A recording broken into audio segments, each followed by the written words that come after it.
നീ ഇവിടെ എത്തിയോ? നിന്നോട് ആര് പറഞ്ഞു ഇങ്ങോട്ടേക്ക് വരാൻ? മിസ്റ്റർ ദേവ് മഹേന്ദ്ര, ഞാൻ സരിതയുടെ ഭർത്താവാണ്. എനിക്ക് വേണമെങ്കിൽ നിന്നെ ഇപ്പൊ തന്നെ തീർത്തു കളയാം. സരിതയ്ക്ക് നിന്നോട് വളരെ ബഹുമാനമാണ്. എന്നിട്ട് നീ അവളോട് എന്താ കാണിക്കുന്നേ? ഇനി എന്ത് വേണമെന്ന് സരിത ഡിസൈഡ് ചെയ്യട്ടെ. ഔട്ട്.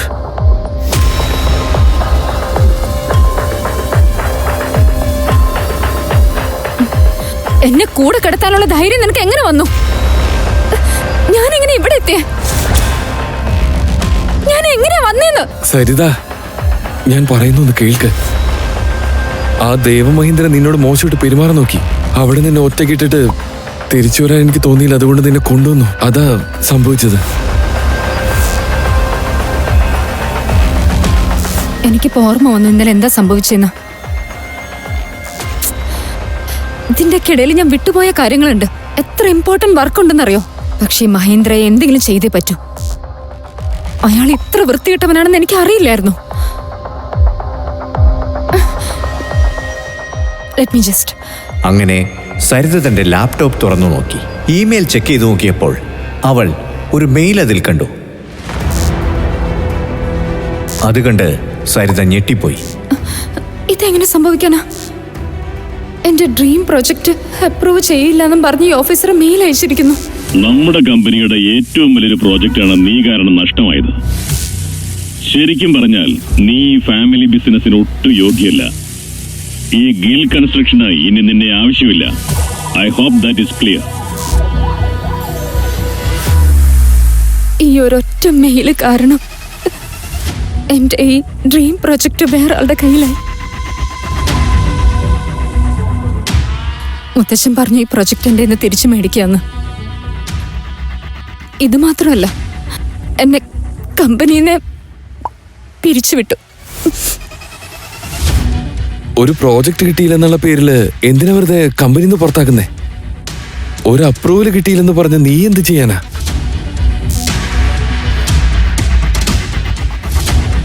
സരിത, ഈ ലോകത്ത് ആരും എന്നെ മനസ്സിലാക്കുന്നില്ല. നീയെങ്കിലും എന്നെ മനസ്സിലാക്കുമെന്ന് ഞാൻ വിചാരിച്ചത്. ഒരിക്കലെങ്കിലും നിനക്ക് വേണ്ടി എന്തെങ്കിലും ചെയ്യാനുള്ള അവസരം എന്താ? ഓ, അതായത് നീ നിന്നെ തന്നെ അതിബുദ്ധിമാനായിട്ടാണോ കണക്കാക്കുന്നത്? നിനക്ക് എന്ത് ചെയ്യാൻ പറ്റും? എന്റെ കൂടെ വാ, നിന്റെ മുത്തശ്ശനോട് സംസാരിക്കാം നമുക്ക്. ഈ പുതിയ ബിൽഡിംഗിന്റെ പ്രോജക്റ്റ് ഗിൽ കൺസ്ട്രക്ഷന്റെ ഏറ്റവും വലിയൊരു സ്വപ്നമാണ്. പക്ഷെ അത് നീ നിസ്സാരമായിട്ടാണ് കണ്ടത്. വൈ? മുത്തശ്ശ, ഐ ഫീൽ ലൈക്ക്. എന്തുകൊണ്ടാണ് നിനക്കത് ചെയ്യാൻ പറ്റാതെ പോയത്?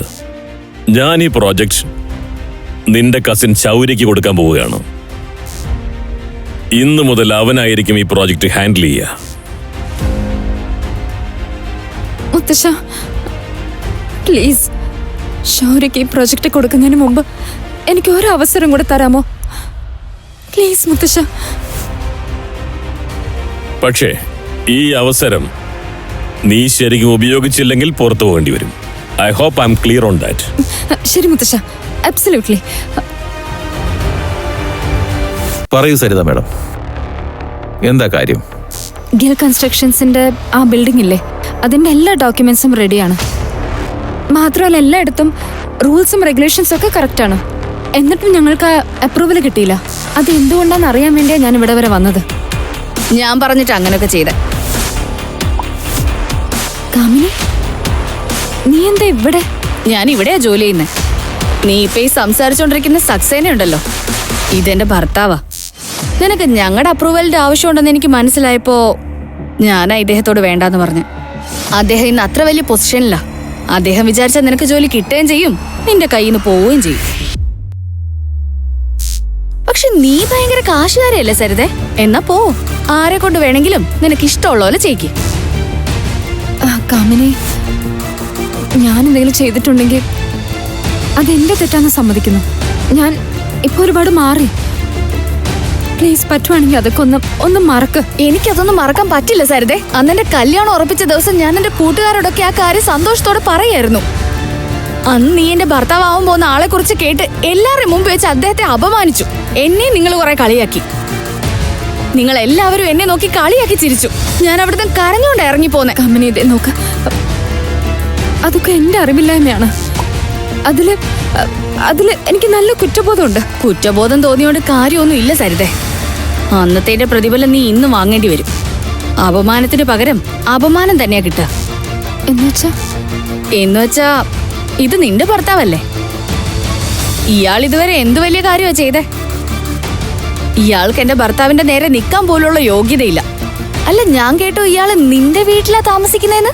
കമ്പനി നീ ലിമിറ്റ് കിടക്കുന്നു. അതിന് ഞാൻ ഇതുവരെ ഒന്നും പറയാൻ തുടങ്ങിയില്ലല്ലോ സരിതേ. ശരി, എന്നാ കേക്ക്.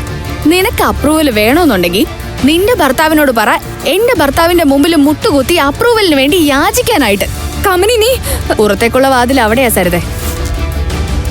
ഹോ, ചില കാര്യങ്ങളൊക്കെ വിധിയാണടോ. So sad. ഈ പ്രൊജക്ട് ചെയ്യാനുള്ള വിധി എനിക്ക് മാത്രമാ. ഈ കാര്യം നിനക്കെങ്ങാനും കിട്ടിയിരുന്നുവെങ്കിൽ ഞാൻ എങ്ങനെ സമാധാനായിട്ടിരിക്കും? നിന്നെ ഈ കമ്പനിയിൽ നിന്ന് എങ്ങനെയെങ്കിലും ഞാൻ പുറത്താക്കും. നീ വെറുതെ ടെൻഷനൊന്നും ആവണ്ട. ഞാനില്ലേ, എല്ലാത്തിനും വഴി ഞാൻ കണ്ടുപിടിച്ചു. നീ തൽക്കാലം വീട്ടിൽ പോയി റെസ്റ്റ് എടുക്ക്. നിന്റെ ഒന്നിനും കൊള്ളാത്ത ഭർത്താവിന്റെ കൂടെ. അവന് കഞ്ഞിയൊക്കെ വെച്ചു കൊടുത്ത് നല്ല ഭാര്യയായിട്ടിരിക്കെ. അല്ല, നിന്റെ ഭർത്താവിനെ കാണുന്നില്ലല്ലോ. അവൻ നിന്റെ കൂടെ അപ്പോ വന്നില്ലേ?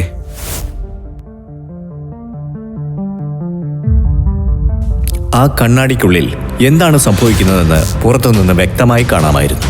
ആ നിമിഷം സരിത കണ്ടത് അവളെ ശരിക്കും ഞെട്ടിച്ചു കളഞ്ഞു. അകത്ത് ആകാശ് സ്റ്റാഫിന് മുന്നിൽ വെച്ച് കേണപേക്ഷിക്കുകയായിരുന്നു അപ്രൂവലിന് വേണ്ടി.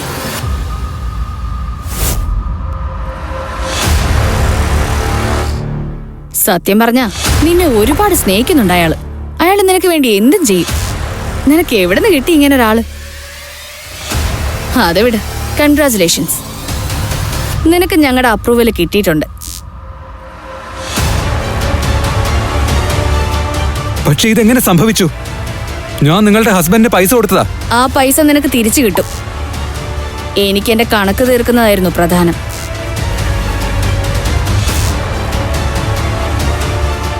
നീ എന്താ നിന്നെ പറ്റി വിചാരിച്ച്? എന്തിനിങ്ങനെയൊക്കെ ചെയ്തേ? നീ എന്താ വിചാരിച്ചത്? നീ ഇങ്ങനെയൊക്കെ ചെയ്താൽ നഷ്ടപ്പെട്ടതൊക്കെ ഇവക്ക് തിരിച്ചു കിട്ടുമെന്നാ? ഞാനുള്ളപ്പോ അതൊരിക്കലും നടക്കാൻ പോകുന്നില്ല. നീ മാത്രമല്ല, ഈ ലോകത്ത് ആര് വിചാരിച്ചാലും സരിതയെ തടയാൻ ഞാൻ സമ്മതിക്കില്ല. ഓ, നീ ഇവളെ എത്ര കാലം പ്രൊട്ടക്ട് ചെയ്യുമെന്ന് എനിക്കൊന്ന് കാണണം. ഞാനുള്ളപ്പോ നീ എന്ത് ചെയ്യുമെന്ന്. നിങ്ങളുടെ ബന്ധം തന്നെ ഇല്ലാതാവും. ഓ, അങ്ങനെയാണോ? എന്നാ നമുക്ക് നോക്കാം. ഞാൻ ഈ ആകാശിനോട് ഒരു ജോലിയാ പറഞ്ഞത്. അതുപോലും അയാളെ കൊണ്ട് നടക്കില്ല. ഇപ്പൊ കുറച്ചധികം നെകളിക്കാൻ തുടങ്ങിയിട്ടുണ്ട്, കണ്ടില്ലേ? ആകാശിനെയും സരിതയെയും നമുക്ക് നാണം കെടുത്തി വിടണം. അതിന് ആകാശിനെ തന്നെ ആയുധമാക്കണം. ഈ 10 വയസ്സേക്ക് വിലയില്ലാത്തവൻ ഇട്ടേക്കുന്നത് ഇത്രയും വിലയുള്ള സൂട്ട് അങ്ങോട്ട് ശരിയാവുന്നില്ലല്ലോ. സരിത, വെൽക്കം മോളെ. Akash, welcome to the party. Come, let's have a drink. വരൂ. എന്താന്നറിയില്ല, സരിതയ്ക്ക് ഈയിടെയായിട്ട് ഇവനെ ഭയങ്കര കാര്യമാണ്. എന്താ ഇവക്ക് പറ്റിയെന്നറിയില്ല. ശരിയാ, ഇന്ന് രണ്ടും കുറച്ച് ഓവറാണ്. ഞാൻ എന്താ ചെയ്യാൻ പോകുന്നെന്ന് നീ കണ്ടോ? അല്ല ആകാശ്, നിനക്ക് ഈ സ്യൂട്ട് എവിടെ നടാ കിട്ടിയേ? ഓ, ഭാര്യ വീട്ടിൽ നിൽക്കുന്ന ഒരു ഭർത്താവ് ഭാര്യയുടെ ചെലവിലായിരിക്കുമല്ലോ ഇതൊക്കെ വാങ്ങിക്കുക. എന്നാലും ഇത് വാങ്ങിച്ചിടുമ്പോ നിനക്കെങ്കിലും ലേശം നാണം തോന്നുന്നുണ്ടടാ. അതെ ചേട്ടാ, ഇവൻ പറഞ്ഞൊന്നും നിങ്ങൾ കാര്യമാക്കണ്ട.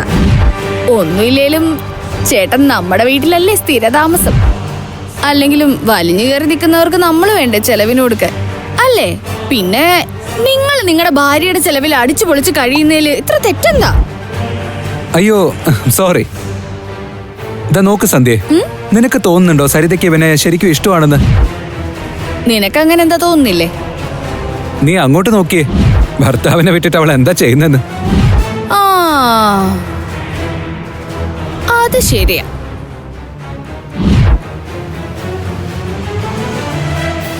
ഒന്നുമില്ലെങ്കിലും ഇന്നത്തെ ദിവസം അവൾക്ക് അവളുടെ ഭർത്താവിനെ ഇങ്ങനെ ഒറ്റയ്ക്ക് വിടാൻ പാടില്ലായിരുന്നു. ചേട്ടാ പിന്നെ വിട്ടുകളാ, വാ നമുക്ക് എൻജോയ് ചെയ്യാം. വേണ്ട, ഞാൻ കുടിക്കില്ല. അയ്യോ കമോൺ ആകാശ്, പാർട്ടിക്ക് വന്ന ഇങ്ങനെയൊക്കെ ചെയ്തല്ലേ പറ്റൂ.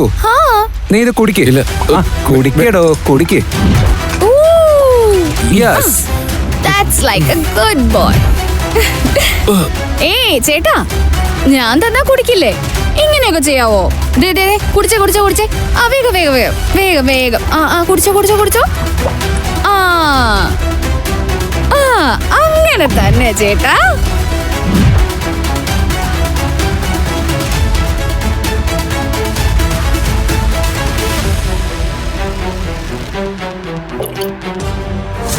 എല്ലാവരും ഇങ്ങോട്ടേക്കൊന്ന് ശ്രദ്ധിച്ചേ. ഇതാണ് ഞങ്ങളുടെ വീട്ടിലെ മരുമകൻ. നിങ്ങൾ ഇവന്റെ വേഷം കണ്ടില്ലേ? ഇവന് പ്രത്യേകിച്ച് ഒരു ജോലിയുമില്ല, വല്ല വരുമാനവും ഉണ്ടോ? കുടുംബത്തിന് വേണ്ടി ഒന്നും ചെയ്യുന്നുമില്ല. ഇവനിവിടെ ജീവിക്കുന്നത് തന്നെ ഞങ്ങളുടെ ഔദാര്യത്തിലാ. ഓ, നിങ്ങൾ രണ്ടുപേരും കൂടി ഇതിനു വേണ്ടിയാണല്ലോ എനിക്ക് മദ്യം തന്നത്.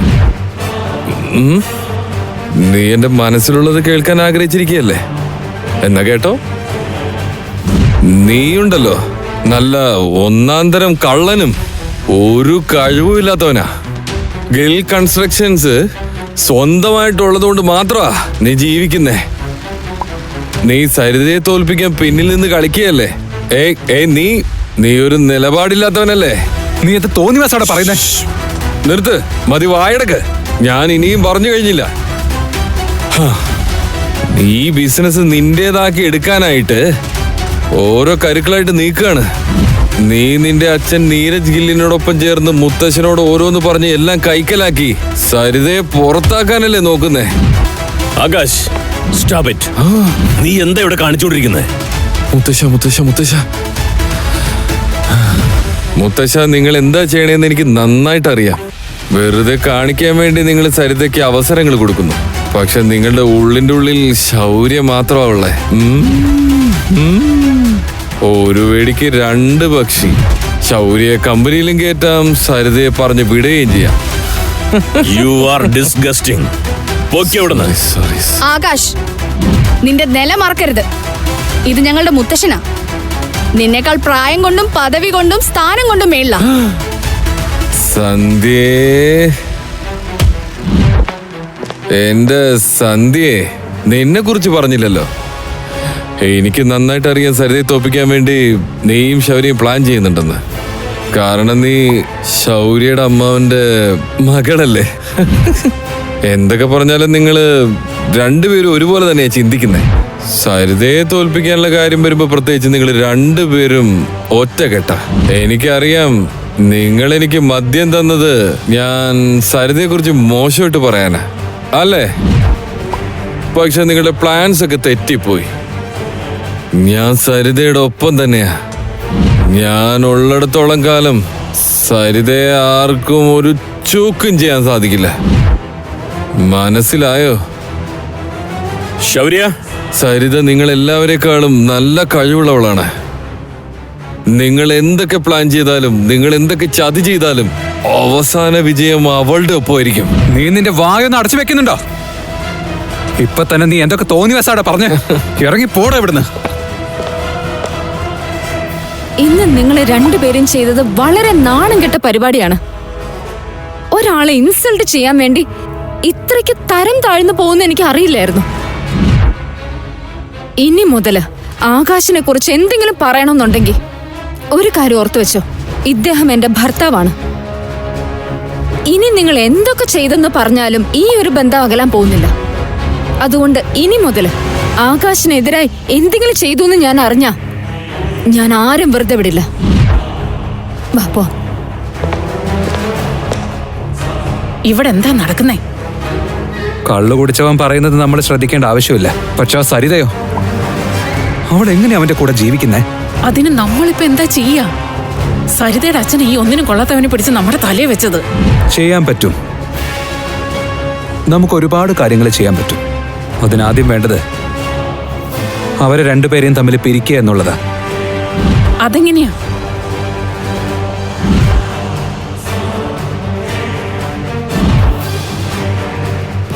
ശരി, നിനക്ക് ചെയ്യാൻ പറ്റുന്ന ഒക്കെ നീ ചെയ്തോ. പക്ഷെ ഒരു കാര്യം ഓർമ്മ വെക്കണം, സരിതയ്ക്ക് ഒന്നും സംഭവിക്കാൻ പാടില്ല. അതാലോചിച്ച് പേടിക്കണ്ട, സരിതയ്ക്ക് ഒന്നും സംഭവിക്കില്ല. ഇന്നിവിടെ സംഭവിച്ചതിന് പിന്നില് സന്ധ്യയും ശൗര്യം തന്നെയാണ്. എന്നാലും എനിക്ക് അവരോട് നന്ദിയുണ്ട്. അതുകൊണ്ടല്ലേ ആകാശിന്റെ മനസ്സിലെ ഫീലിങ്സ് ഒക്കെ പുറത്തു വന്നത്.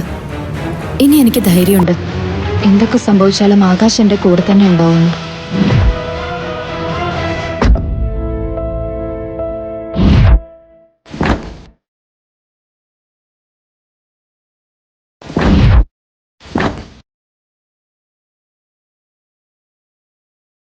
സരിത, എനിക്ക് നിന്നെ ഒരുപാട് ഇഷ്ടമാണ്.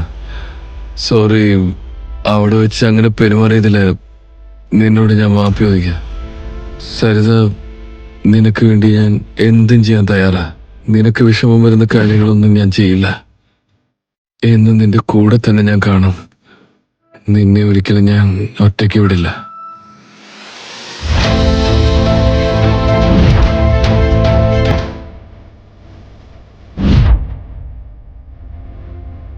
എന്തുപറ്റി? ഇല്ല, ഒന്നുമില്ല. നിങ്ങൾക്ക് എന്തെങ്കിലും പ്രശ്നമുണ്ടെങ്കിൽ എന്നോട് തുറന്നു പറയാട്ടോ. ശൗര്യ അയച്ച ആ മെസ്സേജിൽ അഹാന്റെ ഒരുപാട് ഫോട്ടോസ് ഉണ്ടായിരുന്നു. അതിലവൻ മറ്റൊരു പെണ്ണിനൊപ്പമായിരുന്നു, അതും വിവസ്ത്രനായി. രണ്ടുപേരും ഒരു കിടക്കയിലായിരുന്നു. അപ്പോൾ ആകാശിന് മറ്റൊരു മെസ്സേജ് കൂടി വന്നു. നിന്റെ ഈ ഫോട്ടോസ് എല്ലാം സരിതയെന്ന് കാണും. പെട്ടെന്ന് വീട്ടിലേക്ക് ചെല്ലാൻ നോക്കാം. ഈ മെസ്സേജ് കണ്ടപ്പോൾ ആകാശിന് വല്ലാത്ത പരിഭ്രമമായി. അവിടെ നിൽക്ക്. ഇനി ഈ വീട്ടിൽ കാലു കുത്താൻ പോലും നിനക്ക് അവകാശമില്ല. ഇന്നലെ വരെ നീ ഒന്നിനും കൊള്ളാത്തവൻ മാത്രമായിരുന്നു. ഇന്ന് നീ നാണക്കേട് കൂടി ഉണ്ടാക്കി. നിനക്ക് ഇതിനൊക്കെ എങ്ങനെ ധൈര്യം വന്നു? എന്റെ മോളെ നീ ചതിക്കായിരുന്നില്ലേ? ഇത് നുണയാണ്. എനിക്കറിയില്ല ഇവിടെ എന്താ നടക്കുന്നതെന്ന്. നീ ഇനി കൂടുതലൊന്നും സംസാരിക്കണ്ട. ഈ ഫോട്ടോസ് കണ്ടു കഴിഞ്ഞാൽ അത് നീയാണെന്ന കാര്യം എല്ലാവർക്കും മനസ്സിലാവും. ഇത് പറഞ്ഞുകൊണ്ട് ശൗര്യ സരിതയുടെ കയ്യിലേക്ക് ഫോൺ കൈമാറി. സരിത ഞെട്ടലോടെ എല്ലാ ഫോട്ടോയും കണ്ടു. അവളുടെ കണ്ണുകൾ നിറയാൻ തുടങ്ങി. വിശ്വസിക്കാനാവാതെ അവൾ ആകാശിന്റെ മുഖത്തേക്ക് നോക്കി. ഇത് വിശ്വസിക്കരുത്. ഇവരെല്ലാവരും കൂടി നമ്മുടെ ജീവിതം നശിപ്പിക്കാൻ നോക്കുക. എനിക്കറിയില്ല ഈ ഫോട്ടോസ് എവിടെന്നാ വന്നതെന്ന്, എങ്ങനെയാ വന്നതെന്ന്. ഇവരെല്ലാവരും കള്ളം പറഞ്ഞുകൊണ്ടിരിക്കുക. ആണോ? എങ്കിൽ സത്യം എന്താന്ന് നിങ്ങൾ തന്നെ പറ. പൈസക്കുള്ള ആർത്തി കൊണ്ടല്ലേ നിങ്ങൾ കല്യാണം കഴിച്ചത്.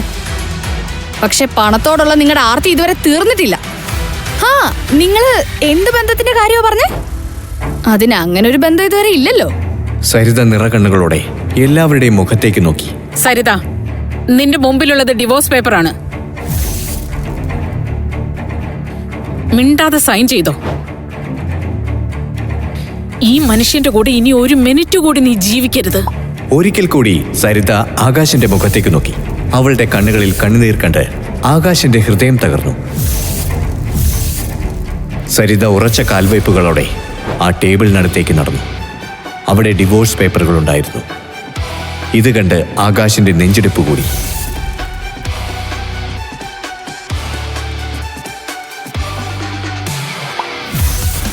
സരിത, നീ എന്താ ആലോചിക്കുന്നേ? പേപ്പേഴ്സിൽ സൈൻ ചെയ്. എന്നിട്ട് ഇയാളിന്ന് രക്ഷപ്പെടാൻ നോക്ക്. അല്ലെങ്കിൽ തന്നെ അപമാനം അല്ലാതെ ഇയാൾ നിനക്ക് എന്താ തന്നിട്ടുള്ളേ? സന്ധ്യ പറയുന്നത് ശരിയാണ് സരിത. ഈ പേപ്പറിൽ സൈൻ ചെയ്ത് അവന്റെ മുഖത്തേക്ക് എറിയ. നിന്നെ ചതിക്കാനും മാത്രം ധൈര്യം ഇവനുണ്ടായോ? പെട്ടെന്ന് സരിത തന്റെ കയ്യിലിരുന്ന പേന വലിച്ചെറിഞ്ഞു. ഇത് കണ്ട് ശൗര്യയും സന്ധ്യയും അത്ഭുതപ്പെട്ടു. അപ്പോൾ യാമിനി ഉറക്കെ പറഞ്ഞു, സരിത, നിനക്കെന്താ പറ്റിയേ? ഈ മനുഷ്യൻ നിന്നെ ചതിച്ചതാണ് മോളെ. സരിത, നിനക്കെന്താ വട്ടാണോ?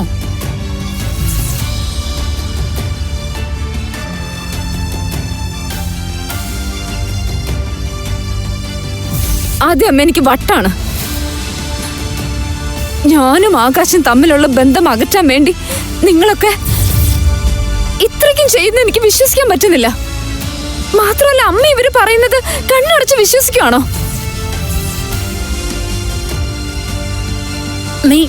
നീ എന്താ പറഞ്ഞു വരുന്നേ? ദേവ് മഹീന്ദ്ര എന്നോട് മാപ്പ് ചോദിക്കാൻ വന്നതാ. അയാൾ എന്നോട് പറഞ്ഞു, ശൗര്യയും സന്ധ്യയും കൂടി ആകാശിനെ അന്നൊരു ദിവസം ക്ലബിൽ വിളിച്ചിരുന്നു. അതേസമയം മഹേന്ദ്രയും അവിടെ ഉണ്ടായിരുന്നു എന്നാ പറഞ്ഞേ. ആകാശിനെ ബോധം കെടുത്തി ഏതോ ഒരു പെണ്ണിനെ കൂട്ടിച്ചേർത്ത് കുറെ വൃത്തികെട്ട ഫോട്ടോസ് എടുത്തു. എന്നിട്ട് അതും കാണിച്ച് ഞങ്ങൾ തമ്മിലുള്ള ബന്ധം അകറ്റണം. ഏത് മഹേന്ദ്രൻ? എനിക്കറിയില്ല. നിന്നെ ആരെങ്കിലും വല്ല കള്ളം പറഞ്ഞ് പറ്റിച്ചതാവും.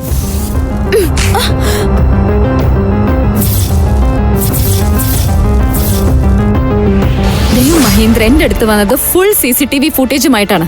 എല്ലാ തെളിവുകളും എന്റെ തന്നു കഴിഞ്ഞു. ഇത്രയൊക്കെ സംഭവങ്ങളും നടന്നിട്ടും ആകാശ് ഒന്നും പറയുന്നില്ല. കാരണം അദ്ദേഹത്തിന് ഈ ബന്ധം തകർക്കാൻ താല്പര്യമില്ല. പക്ഷെ നിങ്ങളെല്ലാവരും ഓരോ കാരണങ്ങൾ ഉണ്ടാക്കി ഞങ്ങളുടെ ബന്ധം തകർക്കാൻ എന്തിനാ ശ്രമിക്കുന്നേ?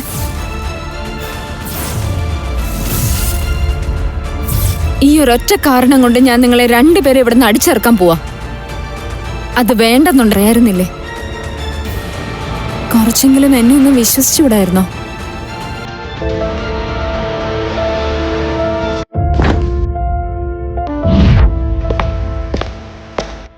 Good morning. ഇന്നലെ എന്താ സംഭവിച്ചതെന്ന് എനിക്ക് ഓർമ്മയില്ല. ഞാൻ എന്തെങ്കിലും മോശമായിട്ട് നിന്നോട് പെരുമാറിയിട്ടുണ്ടെങ്കിൽ നീ എന്നോട് ക്ഷമിക്കണം. ഇന്നലത്തേക്ക് വേണ്ടി റിയലി സോറി. ഈ കോഫി കുടിക്കേ? ആക്ച്വലി എനിക്ക് ഒന്ന് ഫ്രഷ് ആവാനുണ്ട്. കുറെ ജോലിയുണ്ട്. ഞാൻ പോയി വന്നിട്ട് കുടിക്കാം.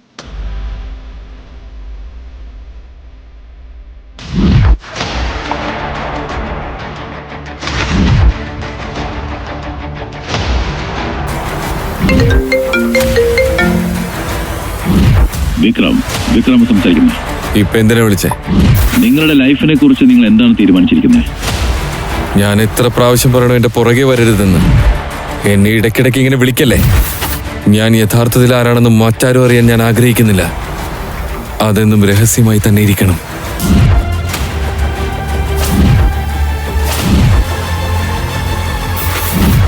അഭിമന്യു മഹാഭാരത കഥയിലെ വീരനായകൻ. എന്നാൽ നമ്മുടെ അഭിമന്യു നിസ്സഹായനായ ഒരു സാധാരണക്കാരനാണ്. എന്നാൽ അവനാണ് നമ്മുടെ ഹീറോ. പക്ഷേ അവനൊരു കോടീശ്വര ബിസിനസ് കുടുംബത്തിന്റെ മരുമകനാണ്. തന്റെ അവസ്ഥ കണ്ട് വീട്ടിലെ ജോലിക്കാർ പോലും അവനോട് പറയാറുണ്ടായിരുന്നു, നിങ്ങൾക്ക് പണം എന്തെങ്കിലും വേണമെങ്കിൽ ഞങ്ങളോട് പറയൂ, ഞങ്ങൾ തരാം. വെറുതെ ഇങ്ങനെ ദരിദ്രരെ പോലെ നടക്കല്ലേ.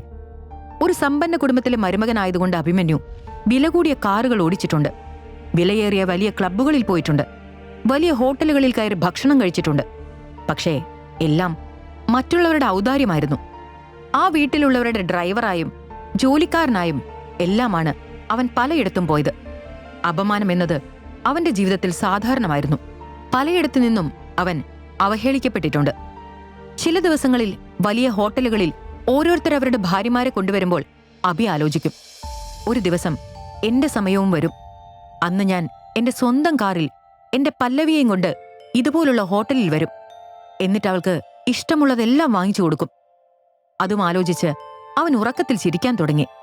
സുന്ദരമായ സ്വപ്നത്തിന്റെ ലഹരിയിലിരിക്കുമ്പോൾ അവന്റെ ഫോൺ ശബ്ദിച്ചു.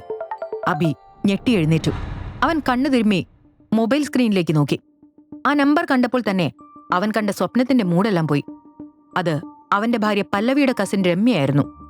അഭിയെ എപ്പോഴും അപമാനിക്കാൻ മാത്രം നോക്കുന്നവളായിരുന്നു രമ്യ. അഭി ഒന്ന് സംശയിച്ച് നിന്നതിന് ശേഷം ഫോൺ എടുത്തു.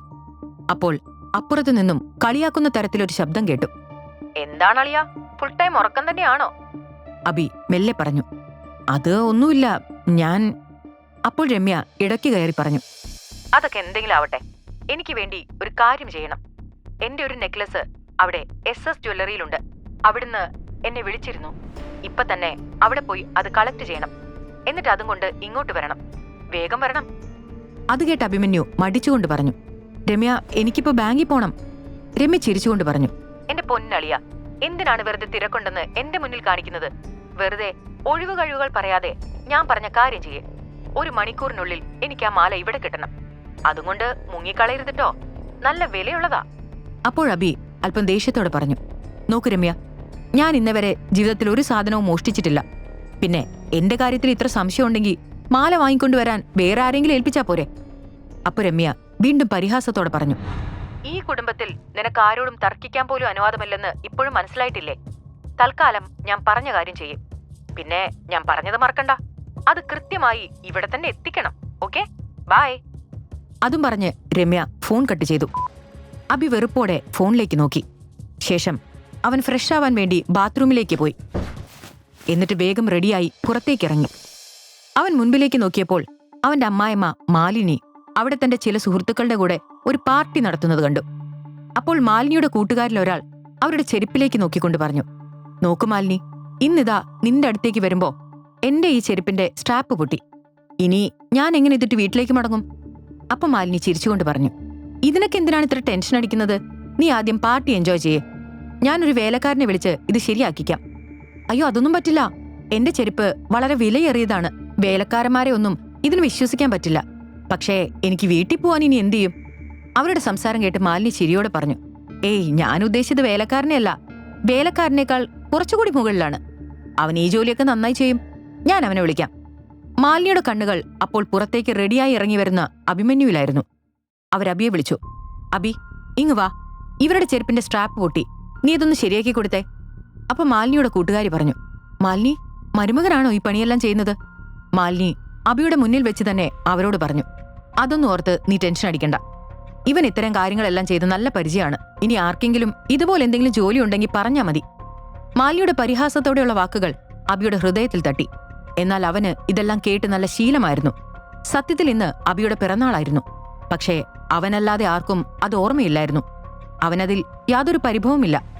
അബി മാലിനിയോട് പറഞ്ഞു, രമ്യ ഒരു കാര്യം ഏൽപ്പിച്ചിരുന്നു, ഞാൻ അതിനുവേണ്ടി പോവുകയാണ്. അവനത് പറഞ്ഞ ഉടൻ മാലിനി ദേഷ്യത്തോടെ പറഞ്ഞു, വെറുതെ തർക്കിച്ചു നിൽക്കാതെ വേഗം പറഞ്ഞ പണി ചെയ്താൽ മതി. അപ്പൊ മാലിനിയുടെ കൂട്ടുകാരി അവരുടെ പൊട്ടിയ ചെരുപ്പിന്റെ സ്ട്രാപ്പ് അബിയെ കാണിച്ചുകൊണ്ട് പറഞ്ഞു, ഇത് നന്നാക്കിയാ മതി.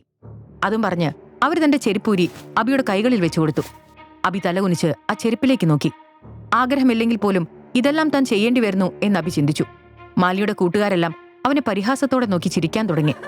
അവൻ അതെല്ലാം സഹിച്ച് അവിടെ തന്നെ നിൽക്കുന്നത് ഒരാൾക്ക് വേണ്ടി മാത്രമാണ്, അവന്റെ ഭാര്യ പല്ലവിക്ക് വേണ്ടി. അബി മനസ്സിൽ പറഞ്ഞു, പല്ലവി, ഞാൻ ഇതെല്ലാം സഹിക്കുന്നത് നിനക്ക് വേണ്ടി മാത്രമാണ്. ഇവിടെ നിന്ന് ഇറങ്ങിപ്പോയാൽ എനിക്ക് നിന്നെ നഷ്ടപ്പെടും. നിന്നെ ഞാൻ അത്രമാത്രം സ്നേഹിക്കുന്നു. നിന്നെക്കുറിച്ച് ആലോചിക്കുമ്പോൾ ഞാൻ മറ്റെല്ലാം മറക്കും. അതും പറഞ്ഞ് അബി പുറത്തേക്കിറങ്ങി തന്റെ ബൈക്കിൽ കയറി. പോകുന്ന വഴിയിൽ അവന്റെ ഫോണിലേക്ക് പല്ലവിയുടെ ഒരു മെസ്സേജ് വന്നു. അവൻ ബൈക്ക് നിർത്തി ഫോൺ എടുത്തു നോക്കി. എന്നിട്ട് ആ മെസ്സേജ് വായിച്ചു. ഇന്ന് നേരെ ഓഫീസിലേക്ക് വരാമോ? അത് വായിച്ചയുടൻ അവന്റെ ചുണ്ടിലൊരു പുഞ്ചിരി വിരിഞ്ഞു. ആ ദിവസത്തെ മുഴുവൻ നെഗറ്റീവ് എനർജിയും ഇല്ലാതായതുപോലെ. ഇന്ന് ആദ്യമായാണ് പല്ലവി അവനോട് ഓഫീസിലേക്ക് വരാൻ പറയുന്നത്. അവന് തന്റെ ജീവിതത്തിൽ ആകെ ഉണ്ടായിരുന്നത് പല്ലവി മാത്രമായിരുന്നു. അവളുടെ ചിരിയാണ് അവന്റെ ജീവൻ നിലനിർത്തുന്നത്. അവൾക്ക് വേണ്ടി സ്വന്തം ജീവൻ കളയാൻ പോലും അവൻ തയ്യാറായിരുന്നു. മെസ്സേജ് വായിച്ചതും അബി പുഞ്ചിരിയോടെ സ്വയം പറഞ്ഞു, പല്ലവി, ഇന്നാണ് നീ ആദ്യമായി എന്നെ ഓഫീസിലേക്ക് വിളിക്കുന്നത്. ഇന്നെന്റെ പിറന്നാളാണെന്ന് മറ്റാരോർത്തില്ലെങ്കിലും നീ ഓർക്കുമെന്ന് എനിക്ക് ഉറപ്പായിരുന്നു. ഇങ്ങനെയെല്ലാം ചിന്തിച്ച് അബി നേരെ ഓഫീസിലേക്ക് പുറപ്പെട്ടു. വഴിയിൽ അവനൊരു പൂക്കട കണ്ടു. അവൻ ഒന്ന് ആലോചിച്ചതിന് ശേഷം ബൈക്ക് നിർത്തി. ശേഷം പേഴ്സ് എടുത്തു നോക്കി. അതിലൊരു 500 രൂപ നോട്ട് മാത്രം. അത് നോക്കിക്കൊണ്ട് അവൻ ആലോചിച്ചു, ഇന്നലെ ഒരു ജോഡി ഡ്രസ്സ് വാങ്ങാൻ വേണ്ടി പണം എടുത്തല്ലോ. ഇനി പേഴ്സിൽ ഇതും കൂടിയേ ഉള്ളൂ. സാരമില്ല, പല്ലവിക്ക് വേണ്ടിയല്ലേ, അതിനേക്കാൾ വലിയ ആവശ്യം വേറെയില്ല. അബി ആ പണം കൊണ്ട് പല്ലവിക്ക് ഒരു മനോഹരമായ ബൊക്കെ വാങ്ങി. അപ്പോഴാണ് അവൻ രമ്യയും മാലിനിയും പറഞ്ഞ ജോലികൾ ഓർമ്മ വന്നത്. അവൻ ബൈക്കിൽ തൂക്കിയിട്ടിരിക്കുന്ന ചെരുപ്പിലേക്ക് നോക്കി പറഞ്ഞു, പ്രിയപ്പെട്ട അമ്മായിയമ്മമാരും കസിൻസും എല്ലാം എന്നോട് ക്ഷമിക്കണം. തൽക്കാലം എനിക്ക് പല്ലവിയാണ് വലുത്. അവൾ വിളിച്ചാൽ എനിക്ക് പോകാതിരിക്കാനാവില്ല. മറ്റൊന്നും ഞാനിപ്പോൾ ചിന്തിക്കില്ല. അതും പറഞ്ഞ് അബി ആ ചെരുപ്പെടുത്ത് അടുത്തുള്ള കുറ്റിക്കാട്ടിലേക്ക് എറിഞ്ഞു. ഇന്നവൻ ആദ്യമായാണ് തന്റെ അമ്മായിച്ചൻ രവിചന്ദ്രന്റെ ഓഫീസിലേക്ക് പോകുന്നത്. ഇന്ന് തനിക്ക് അവിടെ സ്വീകരണം ഒരുക്കിയിട്ടുണ്ടാവും എന്നാലോചിച്ച് അവൻ സന്തോഷിച്ചു. ഓഫീസിൽ എത്തിയ ഉടനെ അവൻ ബൈക്ക് നിർത്തി വേഗം അകത്തേക്ക് പോയി. പെട്ടെന്ന് അവൻ മുന്നിൽ നിന്ന് ഒരാളുമായി കൂട്ടിയിടിച്ചു. അവന്റെ കയ്യിലുണ്ടായിരുന്ന ബൊക്കെ താഴെ വീണു. ബ്ലൂ കളർ സ്യൂട്ടും ബ്ലാക്ക് കണ്ണടയും ധരിച്ച ആ വ്യക്തി വളരെ ധനികനാണ് എന്ന് വ്യക്തമാണ്. ദേവ് ശർമ്മ എന്നായിരുന്നു അയാളുടെ പേര്. പല്ലവിയുടെ ക്ലയന്റായ അയാൾ അവളുടെ ക്യാബിനിൽ നിന്ന് പുറത്തേക്ക് ഇറങ്ങിയതായിരുന്നു. അയാൾ അബിയോട് ഉറക്കെ അലറിക്കൊണ്ട് പറഞ്ഞു, നിനക്കെന്താ കണ്ണ് കാണില്ലേ? ഇങ്ങനെയാണോ വരുന്നത്? സ്വന്തം അമ്മയുടെ വീടാണെന്ന മട്ടിലാ കയറി വരുന്നത്. നീ ആരാണ്? അബിയുടെ വില കുറഞ്ഞ വസ്ത്രങ്ങൾ കാരണം അവൻ അവിടുത്തെ ഒരു ജോലിക്കാരനോ ഓഫീസ് ബോയോ ആണെന്നാണ് അയാൾ വിചാരിച്ചത്.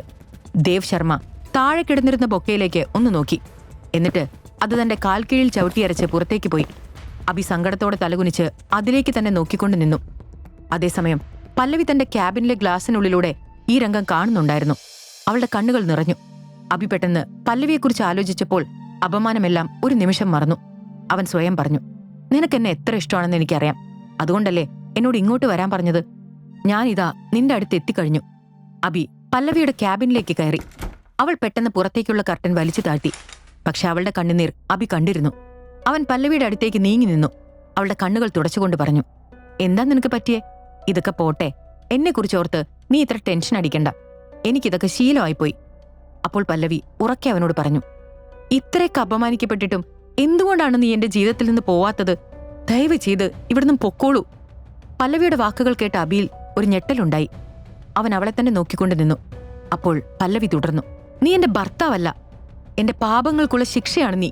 സത്യത്തിൽ നിനക്ക് എന്താണ് വേണ്ടത്? എന്റെ പപ്പ എന്നെ നിർബന്ധിച്ച് നിന്നെക്കൊണ്ട് വിവാഹം കഴിപ്പിച്ചു. അതിനുള്ള ശിക്ഷ ഞാൻ ഇപ്പോഴും അനുഭവിക്കുന്നു. നീ ഒരിക്കലും എന്റെ ഭർത്താവാൻ യോഗ്യനല്ലായിരുന്നു. ഇന്നും ഞാൻ നിന്നെ എന്റെ ഭർത്താവായി കാണുന്നില്ല.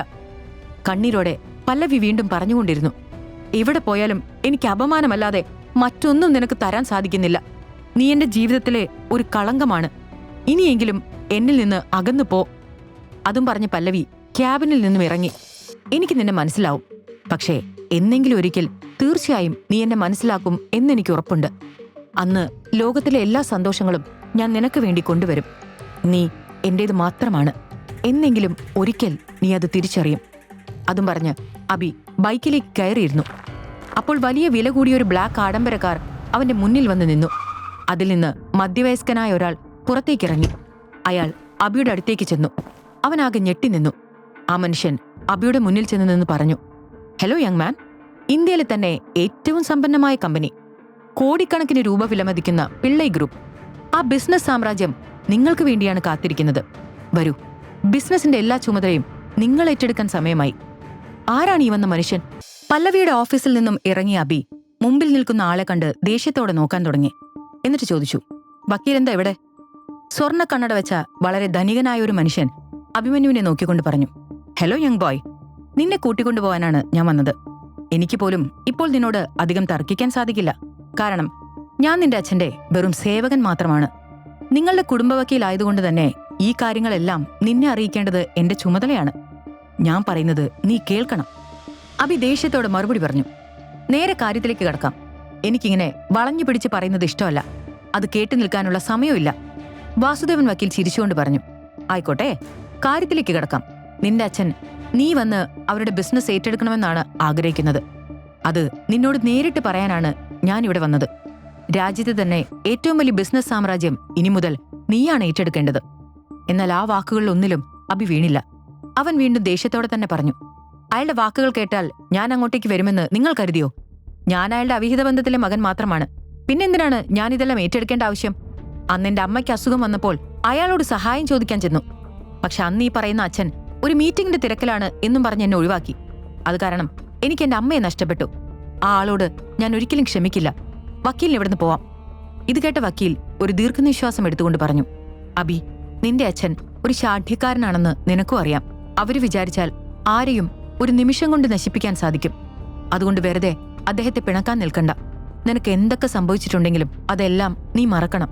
ഇപ്പം നിനക്ക് അർഹമായതെല്ലാം തരാൻ തയ്യാറായാണ് നിന്റെ അച്ഛൻ നിൽക്കുന്നത്. നീ അത് സ്വീകരിക്കണം. എന്നാൽ അബി തന്റെ അന്തിമ തീരുമാനം പറയുന്നത് പോലെ പറഞ്ഞു, എന്റെ തീരുമാനം ഞാൻ പറഞ്ഞു കഴിഞ്ഞു. നിങ്ങൾ തിരികെ പോയിക്കോളൂ. അയാളുടെ സമ്പത്തിൽ എനിക്ക് താല്പര്യമില്ലെന്ന് പോയി പറഞ്ഞേക്ക്. ഇനി അവരെന്തൊക്കെ തന്നാലും എന്റെ അമ്മ എനിക്ക് തിരികെ കിട്ടില്ലല്ലോ. അപ്പൊ പിന്നെ ഈ സ്വത്തും പണവും എനിക്ക് എന്തിനാണ്? പിന്നെ അബദ്ധത്തിൽ പോലും ഞാൻ പിള്ളൈ കുടുംബത്തിലെ ആളാണെന്നും പിള്ളൈ ഗ്രൂപ്പ് ഉടമയുടെ മകനാണെന്നും ആരും അറിയരുത്. ആ ഒരു ബന്ധവും എനിക്ക് വേണ്ട. അതും പറഞ്ഞ് അബി ബൈക്ക് സ്റ്റാർട്ട് ചെയ്ത് അവിടുന്ന് പോയി. വാസുദേവൻ അവൻ പോകുന്നതും നോക്കിക്കൊണ്ട് നിന്നു. എന്നിട്ട് ഫോണെടുത്ത് അബിയുടെ അച്ഛനെ വിളിച്ചു. മറുവശത്ത് ഫോണെടുത്തതും വാസുദേവൻ പറഞ്ഞു, അബി, നിങ്ങൾ പറഞ്ഞ കാര്യം സമ്മതിക്കില്ലെന്ന് പറഞ്ഞു. അപ്പോൾ മറുവശത്ത് നിന്നും ഒരു ശബ്ദം കേട്ടു, എനിക്ക് അവനെ ഇവിടെ കിട്ടണം. അതിനുവേണ്ടി നിങ്ങൾക്ക് ഏത് വഴി വേണമെങ്കിലും സ്വീകരിക്കാം. പക്ഷേ കാര്യം നടന്നിരിക്കണം. അതു പറഞ്ഞ് അയാൾ കോൾ കട്ട് ചെയ്തു. വാസുദേവൻ എന്തോ ആലോചിച്ച ശേഷം അയാളുടെ ചുണ്ടിൽ ഒരു പുഞ്ചിരി വിരിഞ്ഞു. അയാൾ സ്വയം പറഞ്ഞു, അഭിമന്യു, നീ എന്റെ കൂടെ വന്നിരിക്കും. അബി അപ്പോഴേക്കും വീട്ടിലെത്തിയിരുന്നു. ക്ലോക്കിൽ നോക്കിയപ്പോൾ സമയം 7 മണി കഴിഞ്ഞിട്ടുണ്ട്. അബി ചുറ്റുപാട് നോക്കിയ ശേഷം പറഞ്ഞു, പല്ലവിയുടെ അമ്മ അവരുടെ വീട്ടിലേക്ക് പോയിട്ടുണ്ടെന്ന് തോന്നുന്നു. ഭാഗ്യം. എന്നാലും ഇനി എപ്പം മടങ്ങി വരുമോ ആവോ. അപ്പോൾ പെട്ടെന്ന് അബിയുടെ ഫോൺ റിംഗ് ചെയ്തു. ഫോൺ എടുത്തു നോക്കിയപ്പോൾ അത് മാലിനിയുടെ കോളായിരുന്നു. അവൻ ഫോൺ അറ്റൻഡ് ചെയ്ത ഉടനെ അപ്പുറത്തു നിന്നും ദേഷ്യത്തോടൊരു ശബ്ദം കേട്ടു. നീ എവിടെ പോയി കിടക്കുകയായിരുന്നു? നീ കാരണം ഞാൻ ഇന്ന് എന്റെ കൂട്ടുകാർക്കിടയിൽ അപമാനിക്കപ്പെട്ടു. നിന്റെ ഫോണിലേക്ക് ഞാൻ കുറെ വിളിച്ചു നോക്കിയല്ലോ, കിട്ടുന്നില്ലായിരുന്നു. ഇപ്പോ ഞാൻ എന്റെ വീട്ടിലേക്ക് പോന്നതാണ്. അബി അപ്പോൾ വിറയ്ക്കുന്ന ശബ്ദത്തിൽ പറഞ്ഞു. ഞാൻ പല്ലവി വിളിച്ചിട്ട് പോയതായിരുന്നു, അതാ പിന്നെ. അത് കേട്ട മാലിനി പറഞ്ഞു, എന്നാൽ അവൾക്കൊന്ന് ഫോൺ കൊടുത്തേ, അവളുടെ ഫോണിലേക്ക് വിളിച്ചിട്ടും കിട്ടുന്നില്ലല്ലോ. എന്നാൽ പല്ലവി തന്റെ കൂടെ വന്നിട്ടില്ലെന്ന് അബി പറഞ്ഞു. വന്നിട്ടില്ലെന്നോ? അപ്പൊ അവളെ കൂട്ടിക്കൊണ്ട് വരാൻ പോയതാണെന്നല്ലേ നീ പറഞ്ഞത്? എന്നിട്ട് അവളെവിടെ? മാലിനിയുടെ ചോദ്യം കേട്ട് അബി പറഞ്ഞു, അവളൊരു ക്ലയന്റിന്റെ കൂടെ പോയതാണ്, എന്തോ മീറ്റിംഗ് ഉണ്ടെന്ന് തോന്നുന്നു. ഇത് കേട്ട് മാലിനി ദേഷ്യത്തോട് അലറി. ക്ലയന്റിനൊപ്പം പോയെന്നോ? സമയം രാത്രിയായല്ലോ. ഈ സമയമായിട്ടും അവൾ എവിടെ പോയതാ? നീ അവളോട് എന്തെങ്കിലും ചെയ്തിട്ടുണ്ടാകും, അതാവും അവൾ നിന്റെ കൂടെ വരാതിരുന്നത്.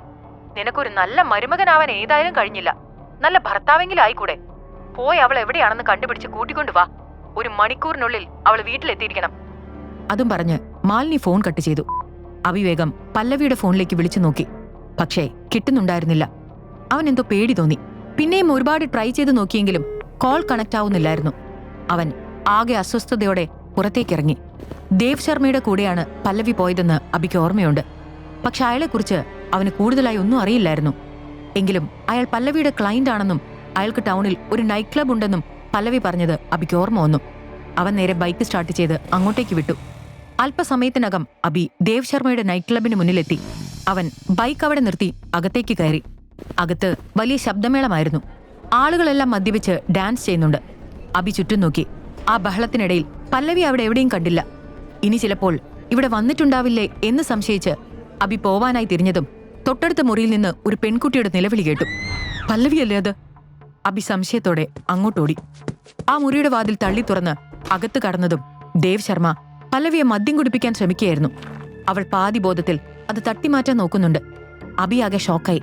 അവനെ കണ്ടതും ദേവ് ശർമ്മ ഉറക്കെ അലറി. നീയോ? നീ എങ്ങനെ ഇവിടെ? അബിയുടെ കണ്ണുകൾ ദേഷ്യം കൊണ്ട് ചുവന്നിരുന്നു. അവൻ ദേവിന്റെ അടുത്തേക്ക് നീങ്ങി അയാളുടെ കവിളിൽ ശക്തിയായി അടിച്ചു. അയാളുടെ കൈയും കാലും പേടിയോടെ വിറയ്ക്കാൻ തുടങ്ങി. പല്ലവി അപ്പോഴേക്കും ബോധം പോയി നിലത്തേക്ക് വീണിരുന്നു. അബി അവളെ കൈകളിൽ താങ്ങിയെടുത്തുകൊണ്ട് പറഞ്ഞു, മിസ്റ്റർ ദേവ് ശർമ്മ, ഞാൻ പല്ലവിയുടെ കഴുത്തിൽ താലി കെട്ടി അവളുടെ ഭർത്താവാണ്. നീ അവളുടെ ക്ലയന്റ് ആയതുകൊണ്ട് തെറ്റായി ഒന്നും ചെയ്യില്ലെന്ന വിശ്വാസത്തിലാണ് ഇവിടെ തന്റെ കൂടെ വന്നത്. എന്നിട്ട് നീ എന്തായി ചെയ്തത്?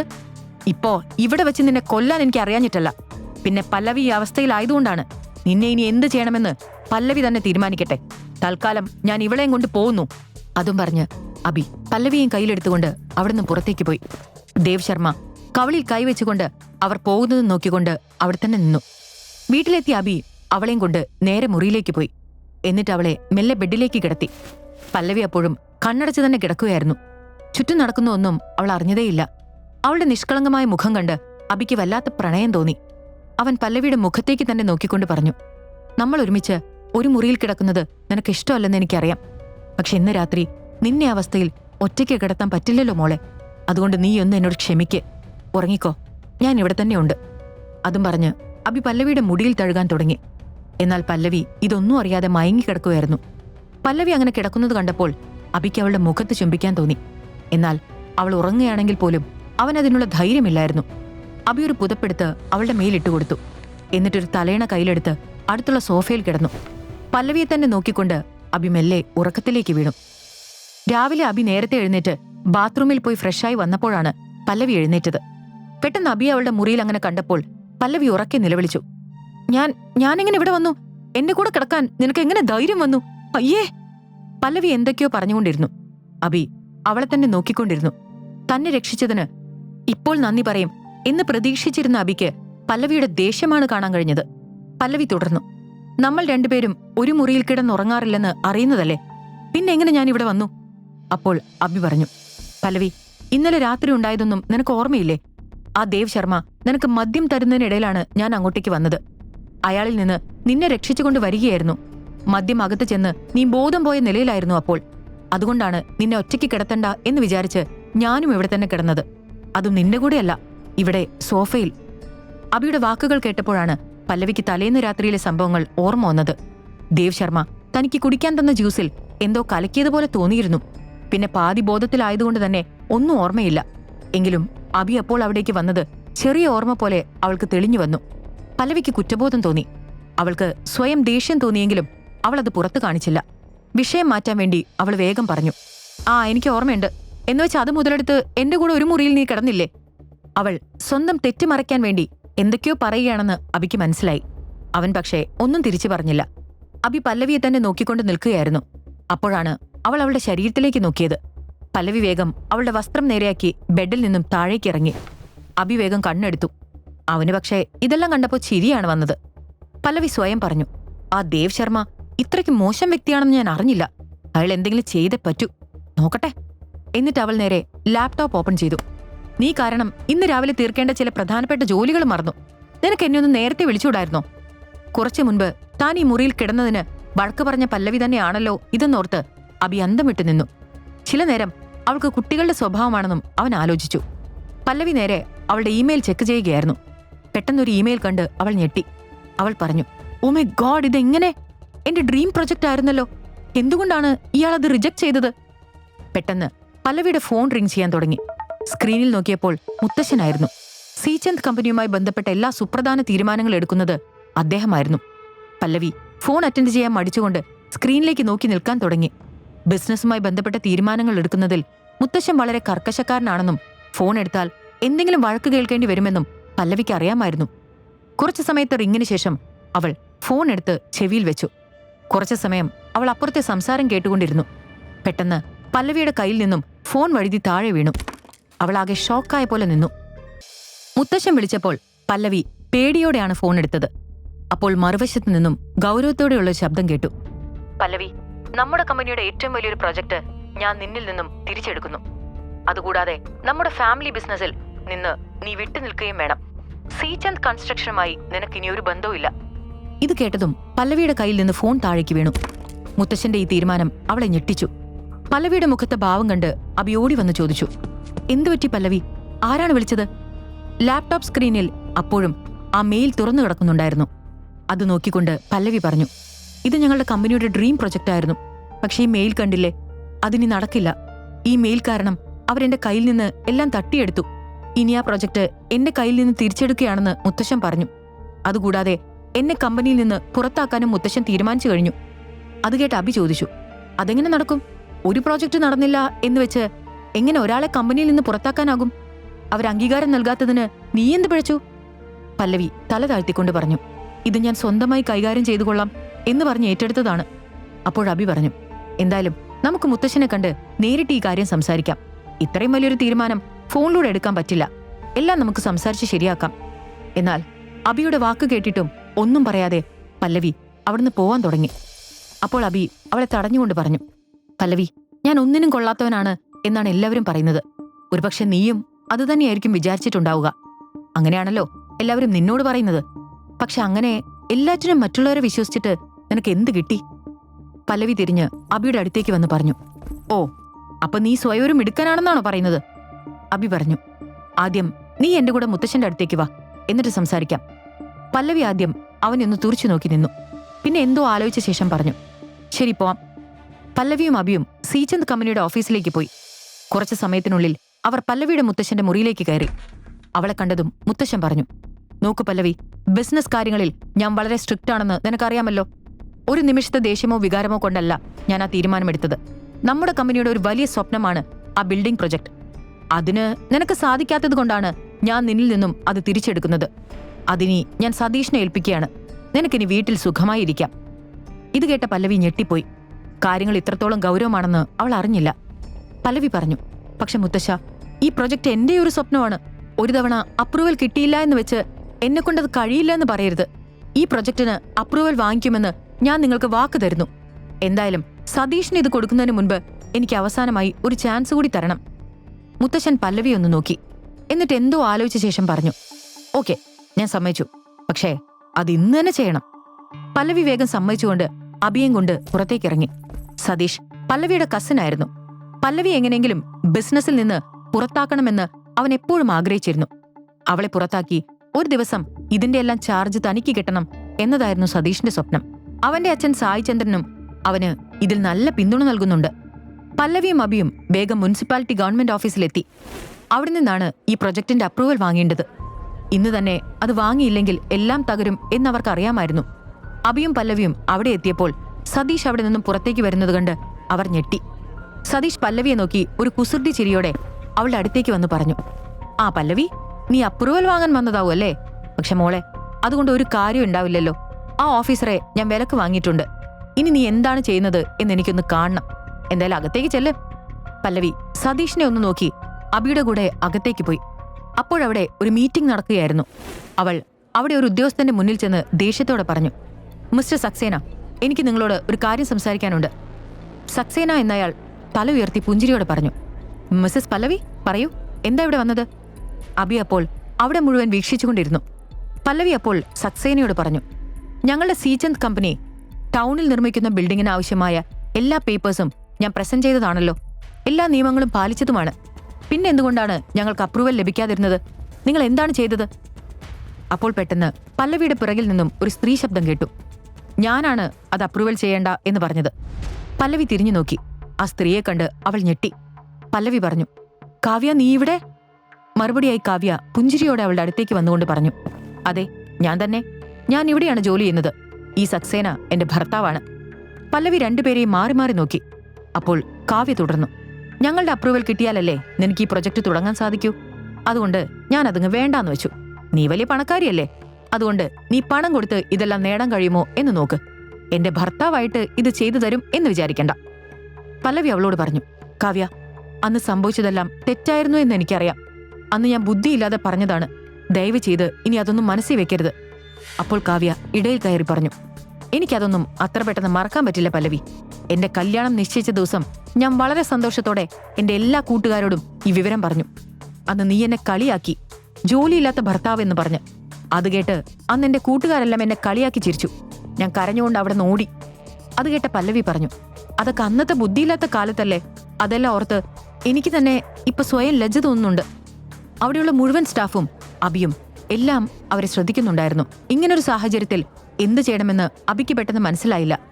അപ്പോൾ കാവ്യ പറഞ്ഞു, ഇപ്പോൾ ലജ്ജ തോന്നിയിട്ടൊന്നും ഒരു കാര്യമില്ല.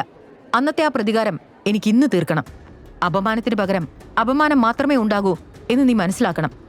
പല്ലവി സംശയ കണ്ണുകളോടെ അവളെ നോക്കിക്കൊണ്ട് ചോദിച്ചു, എങ്ങനെ പ്രതികാരം? കാവ്യ അബിയെ നോക്കി പറഞ്ഞു, ഇവൻ നിന്റെ ഭർത്താവല്ലേ? എന്താണ് ഇവന്റെ ജോലി? എന്റെ ഭർത്താവിനോട് തുല്യമായി നിൽക്കാനുള്ള എന്തെങ്കിലും ഒന്ന് ഇവനുണ്ടോ? നിന്റെ വീട്ടിലല്ലേ ഇവൻ താമസിക്കുന്നത്? പല്ലവി ദേഷ്യം നിയന്ത്രിച്ചുകൊണ്ട് പറഞ്ഞു. കാവ്യ, അതൊന്നും ഇവിടെ പറയേണ്ട കാര്യമില്ല. കാവ്യ പൊട്ടിച്ചിരിച്ചുകൊണ്ട് പറഞ്ഞു, ഞാൻ കാര്യം പറഞ്ഞതാ പല്ലവി.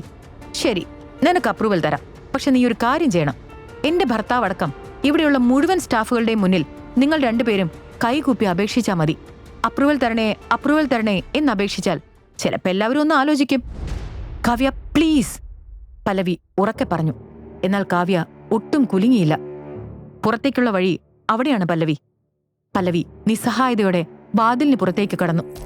അവിടെ അവളെ കാത്ത് സതീഷ് നിൽക്കുന്നുണ്ടായിരുന്നു. അവൻ പല്ലവിയുടെ അടുത്തേക്ക് വന്ന് പറഞ്ഞു, അയ്യോ, പറ്റിയില്ലല്ലേ? സങ്കടായിപ്പോയല്ലോ. ഇനി എന്തായാലും ഈ പ്രൊജക്ട് എന്റെ കയ്യിൽ ഏൽപ്പിച്ചാ മതി. ആ, ഇനിയിപ്പോ കമ്പനിന്ന് ഇറങ്ങേണ്ടി വരുമല്ലോ.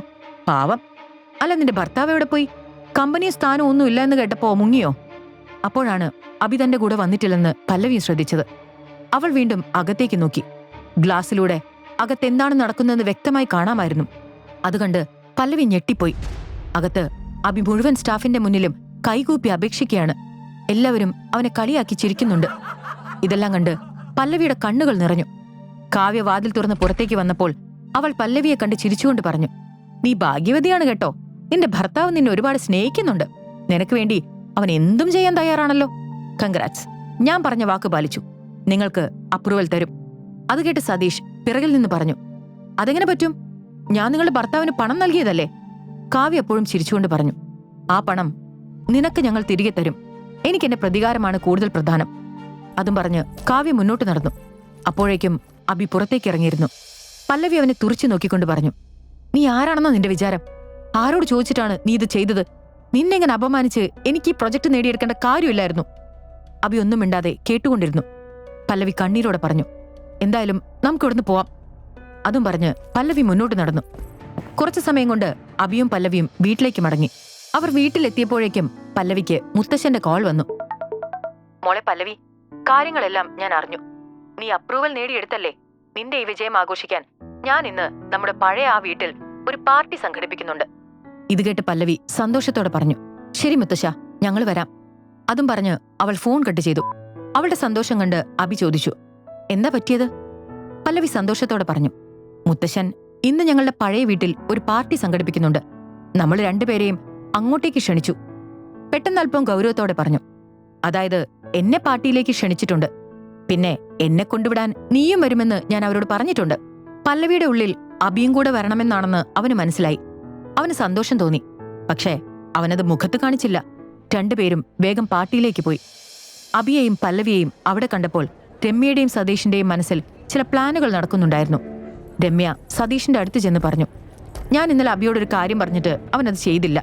ഈയിടെയായിട്ട് അവൻ വല്ലാതെ തലയിൽ കയറുന്നുണ്ട്. സതീഷ് തന്റെ ഗ്ലാസ്സിലുള്ള ഡ്രിങ്ക്സ് കഴിച്ചുകൊണ്ട് പറഞ്ഞു, അത് ശരിയാണ്. എന്തായാലും എന്റെ മനസ്സിലൊരു പ്ലാൻ ഉണ്ട്. ഇവിടെ കൂടി എല്ലാവരും ഇവരെ കളിയാക്കും. അതിനുള്ള പ്ലാനാണ്. നീയും എന്റെ കൂടെ നിൽക്കണം. രമ്യ സംശയത്തോടെ സതീഷിനെ നോക്കി. പല്ലവി തന്നെ സപ്പോർട്ട് ചെയ്ത് സംസാരിച്ചത് കേട്ട് സന്തോഷിച്ചുകൊണ്ട് അഭിമന്യു നടന്നു. പെട്ടെന്ന് അവന്റെ ഫോൺ റിംഗ് ചെയ്തു. കോൾ എടുത്ത് നോക്കിയപ്പോൾ അത് വാസുദേവൻ വക്കീലിന്റെ കോളായിരുന്നു. അവൻ ഫോൺ എടുത്ത് ചെവിയിൽ വെച്ചുകൊണ്ട് പറഞ്ഞു, എന്തിനാ ഇപ്പൊ വിളിച്ചത്? നിന്റെ തീരുമാനം എന്താണെന്ന് അറിയാനാണ് വീണ്ടും വിളിക്കുന്നത്. അന്ന് നീ പറഞ്ഞതിൽ എന്തെങ്കിലും മാറ്റമുണ്ടോ?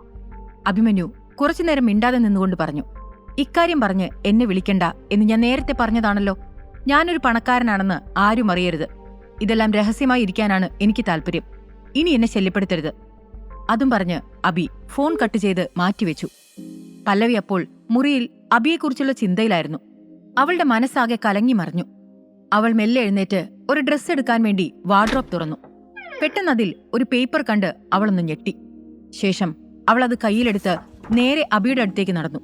എന്നിട്ട് അബിയെ തന്നെ നോക്കിക്കൊണ്ട് അവിടെ നിന്നു. പല്ലവിയുടെ നോട്ടം കണ്ട് അബി സംശയത്തോടെ ചോദിച്ചു, എന്താ പല്ലവി, എന്താ ഇങ്ങനെ നോക്കുന്നത്?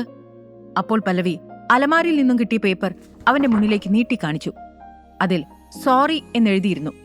അബി വെച്ചതാണ് അതവിടെ എന്ന് പല്ലവിക്ക് ഉറപ്പായിരുന്നു. എന്താ ഇത്? അബി പരുങ്ങലോടെ പറഞ്ഞു. അത് പിന്നെ ഇന്നലെ രാത്രി ഞാൻ അറിഞ്ഞുകൊണ്ടല്ല. വല്ലാതെ വിശദീകരിക്കണ്ട. എന്താണ് ചെയ്തതെന്ന് സ്വയം ബോധ്യമുണ്ടല്ലോ, അത് മതി. അബിയോട് ഉള്ളിൽ സ്നേഹമുണ്ടെങ്കിലും പല്ലവി ദേഷ്യം അഭിനയിച്ചു നിന്നു. അവൾ തുടർന്നു, എനിക്ക് സംസാരിച്ചു നിൽക്കാൻ നേരമില്ല. ഓഫീസിൽ പോകാൻ ലേറ്റായി.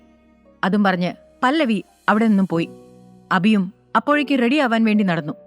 അവൻ ഇന്ന് ബാങ്കിൽ പോവാനുണ്ടായിരുന്നു. അബി അപ്പോഴേക്കും തന്റെ ബൈക്ക് സ്റ്റാർട്ട് ചെയ്ത് പുറപ്പെട്ടിരുന്നു. അവൻ ഗേറ്റിനടുത്ത് എത്താനായതും പിറകിൽ കാറിൽ നിന്നും പല്ലവി ഹോൺ മുഴക്കി. അബി ബൈക്ക് അവിടെ നിർത്തിക്കൊണ്ട് തിരിഞ്ഞു നോക്കി. ഞാനും ഇന്ന് ബൈക്കിലാണ് വരുന്നത്. ഓഫീസിൽ പെട്ടെന്ന് എത്തേണ്ടതുണ്ട്. കാറിൽ പോയാൽ ട്രാഫിക് ഒക്കെ കഴിഞ്ഞ് എത്താൻ ലേറ്റ് ആവും. ബൈക്കാവുമ്പോ ഒന്നുകൂടെ എളുപ്പമാവും. അബി ഉള്ളിൽ സന്തോഷിച്ചു. അവൻ ചിരിച്ചുകൊണ്ട് തലയാട്ടി. അവളോട് പിറകിൽ കയറാൻ പറഞ്ഞു.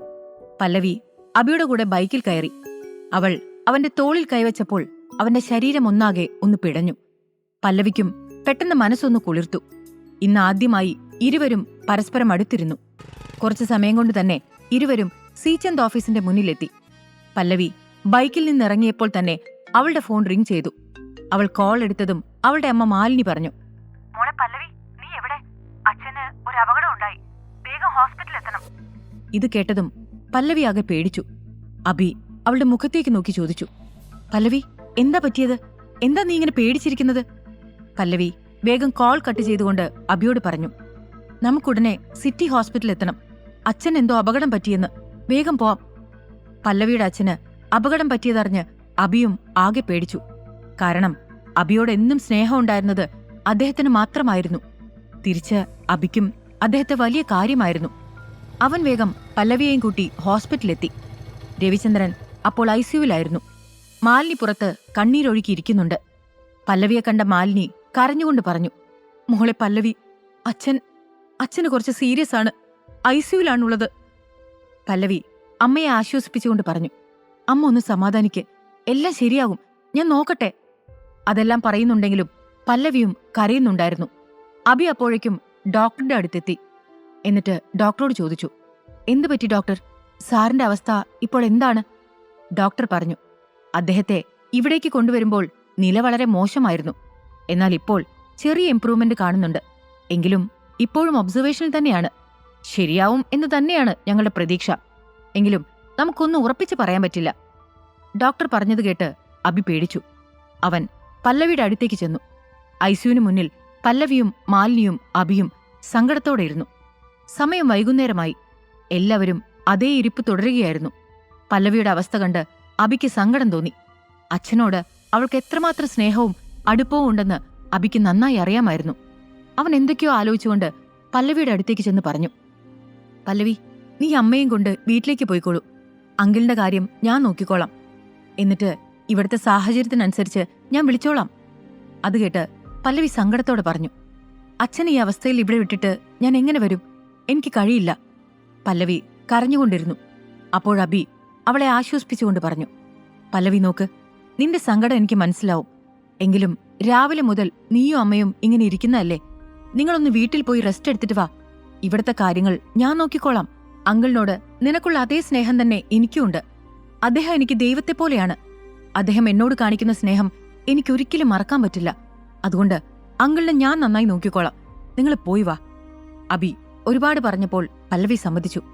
അവൾ മാലിന്യം കൂട്ടി വീട്ടിലേക്ക് പോയി. അബി വീണ്ടും ഐസിയുവിന്റെ മുമ്പിലിരുന്നു. കുറച്ചു സമയം കഴിഞ്ഞപ്പോൾ ഡോക്ടർ പുറത്തേക്ക് വന്നുകൊണ്ട് പറഞ്ഞു, ലുക്ക് ഹിയർ, പറയുന്നത് കേട്ട് ടെൻഷൻ ആവരുത്.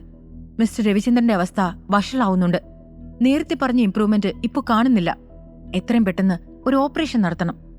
അത് കേട്ട് അബി ഞെട്ടി. അവൻ ഇടറിയ സ്വരത്തിൽ പറഞ്ഞു, നല്ല മാറ്റം ഉണ്ടാവുന്നുണ്ടെന്നാണല്ലോ നേരത്തെ പറഞ്ഞിരുന്നത്. പിന്നെ എന്താണ് പെട്ടെന്ന് സംഭവിച്ചത്? ഡോക്ടർ പറഞ്ഞു, അതിനെക്കുറിച്ച് വിശദീകരിക്കാനൊന്നും ഇപ്പൊ സമയമില്ല. എത്രയും പെട്ടെന്ന് ഓപ്പറേഷൻ നടത്തണം. അല്ലെങ്കിൽ അദ്ദേഹത്തിന്റെ ജീവന് വരെ ആപത്താണ്. ഒന്നും പറയാൻ പറ്റാത്ത സാഹചര്യമാണ് ഇപ്പോഴുള്ളത്. അത് കേട്ട് അബി വേഗം പറഞ്ഞു, എന്നാൽ ഡോക്ടർ ഓപ്പറേഷൻ പെട്ടെന്നാക്കാം. ഓക്കെ, നിങ്ങൾ ആദ്യം ചില പേപ്പേഴ്സ് ഫിൽ ചെയ്ത് സൈൻ ചെയ്യണം. എന്നിട്ട് ബിൽ കൗണ്ടറിൽ പോയി 15 ലക്ഷം കൊടുത്ത് സെറ്റിൽ ചെയ്യണം. ഞങ്ങൾ ഓപ്പറേഷനുള്ള തയ്യാറെടുപ്പുകൾ തുടങ്ങാം. 15 ലക്ഷം എന്ന് കേട്ടപ്പോൾ അബി ഒന്ന് ഞെട്ടി. അത്രയും പണം തന്റെ കയ്യിൽ ഇല്ലല്ലോ എന്നവൻ ആലോചിച്ചു. പല്ലവിയെ വിളിച്ച് പണം ചോദിച്ചാൽ അച്ഛന്റെ ഓപ്പറേഷന്റെ കാര്യം പറയേണ്ടി വരും. വെറുതെ അവളെ ടെൻഷൻ ആക്കാത്തതാണ് ഇപ്പോൾ നല്ലത് എന്ന് അബി ചിന്തിച്ചു. പക്ഷെ പണം കിട്ടാൻ എന്തു ചെയ്യും എന്നവന് ഒരു വഴിയും കിട്ടിയില്ല. അവൻ ടെൻഷനോടെ തിരിഞ്ഞതും അവന്റെ പിറകിൽ ഒരാളെ കണ്ട് ഞെട്ടി. അത് വാസുദേവൻ വക്കീലായിരുന്നു. അയാളെ അപ്പോൾ അവിടെ കണ്ടതും അബി സംശയത്തോടെ ചോദിച്ചു, നിങ്ങളിവിടെ എന്താണ് ചെയ്യുന്നത്? മറുപടിയായി വാസുദേവൻ ചിരിച്ചുകൊണ്ട് പറഞ്ഞു, അതെന്തെങ്കിലും ആവട്ടെ. നീ ഇനി എങ്ങനെയാണ് പണം അറേഞ്ച് ചെയ്യാൻ പോകുന്നത്? പല്ലവി വിളിക്കുമോ? അവളെ വെറുതെ ടെൻഷനാക്കണ്ട എന്നല്ലേ നീ ചിന്തിക്കുന്നത്? പക്ഷെ ഈ നടന്നതെല്ലാം തനിയെ സംഭവിച്ചതാണെന്ന് നിനക്ക് തോന്നുന്നുണ്ടോ? വക്കീലിന്റെ വാക്കുകൾ കേട്ട അബി ഞെട്ടി നിന്നു. അയാൾ എന്താണ് പറയുന്നത് എന്ന് അബിക്ക് മനസ്സിലായില്ല.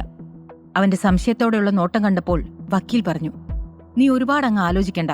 നിന്റെ അച്ഛൻ പറഞ്ഞിട്ടാണ് ഈ അപകടം ഉണ്ടായത്. അബി എന്തു പറയണമെന്നറിയാതെ സ്തബ്ധനായി നിന്നു. വക്കീൽ പറഞ്ഞത് സത്യമാണെന്ന് ഒരു നിമിഷം വിശ്വസിച്ചില്ല. തന്റെ അച്ഛൻ അങ്ങനെ ചെയ്യുമോ? എന്നാൽ വാസുദേവന്റെ മുഖത്തെ ചിരി അപ്പോഴും മാഞ്ഞിരുന്നില്ല. അടുത്ത നിമിഷം അബിയുടെ മുഖം ആകെ ദേഷ്യം കൊണ്ട് ചുവന്നു. അവൻ പറഞ്ഞു, നിങ്ങൾക്കെങ്ങനെ ഇതിന് ധൈര്യം വന്നു? അപ്പോൾ വാസുദേവൻ പറഞ്ഞു, നിന്റെ അച്ഛൻ ആദിത്യ പിള്ളയെ നിനക്ക് ശരിക്കും അറിയാത്തതുകൊണ്ടാണ്. ബിസിനസ് ലോകത്തെ തന്നെ വിറപ്പിച്ചവനാണ് അദ്ദേഹം. അപ്പൊ പിന്നെ ഈ അപകടമൊക്കെ അദ്ദേഹത്തിന് വളരെ ചെറിയൊരു കാര്യം മാത്രം. അബി ദേഷ്യത്തോടെ പറഞ്ഞു, നിങ്ങൾ എത്ര വലിയ കുറ്റമാണ് ചെയ്തത് എന്ന് നിങ്ങൾക്കറിയില്ല. ഇതിന് നിങ്ങൾ വലിയ വില നൽകേണ്ടി വരും. അപ്പോൾ വാസുദേവൻ വീണ്ടും പറഞ്ഞു, അത് നൽകാൻ ഞങ്ങൾ തയ്യാറാണ്. അതിന്റെ വില 15 ലക്ഷം രൂപ. അത് ഞങ്ങൾ ഇപ്പോൾ തന്നെ തരാം. അബി പറഞ്ഞു, നിങ്ങൾ പറഞ്ഞത് എന്താണെന്ന് എനിക്ക് മനസ്സിലായി. പക്ഷെ നിങ്ങളുടെ പണം വാങ്ങിയിട്ട് ഞാൻ ഈ ഓപ്പറേഷൻ നടത്തില്ല. അങ്ങനെ എന്നെ വരുതിക്ക് കൊണ്ടുവരാമെന്ന് നിങ്ങൾ കരുതണ്ട. വാസുദേവൻ അപ്പോഴും ചിരിയോടെ പറഞ്ഞു, നിനക്കിപ്പോഴും കാര്യം മനസ്സിലായിട്ടില്ല. ഇപ്പോഴീ പണം വാങ്ങിയില്ലെങ്കിൽ പിന്നെ എന്താണ് ഉണ്ടാവുക എന്ന് സങ്കല്പിച്ചു നോക്കൂ. നിന്റെ അച്ഛൻ കാരണമാണ് ഈ അപകടം ഉണ്ടായതെന്ന് പല്ലവി അറിഞ്ഞാൽ പിന്നെ നിന്നോടുള്ള അവളുടെ പെരുമാറ്റം എങ്ങനെയാവും എന്ന് നീ ചിന്തിച്ചിട്ടുണ്ടോ? നിങ്ങളുടെ കുടുംബ പ്രശ്നം കാരണം നിന്റെ ഭാര്യയ്ക്ക് അവളുടെ അച്ഛനെ നഷ്ടപ്പെടാൻ പോവുകയാണ്. അതുണ്ടാകാതിരിക്കണമെങ്കിൽ ഇപ്പോൾ ഈ പണം വാങ്ങി ഓപ്പറേഷൻ നടത്തണം. അബി വാസുദേവന്റെ മുഖത്തേക്ക് തന്നെ നോക്കിക്കൊണ്ടിരുന്നു. വലിയൊരു തന്ത്രമാണ് അച്ഛൻ കളിച്ചതെന്ന് അബിക്ക് മനസ്സിലായി.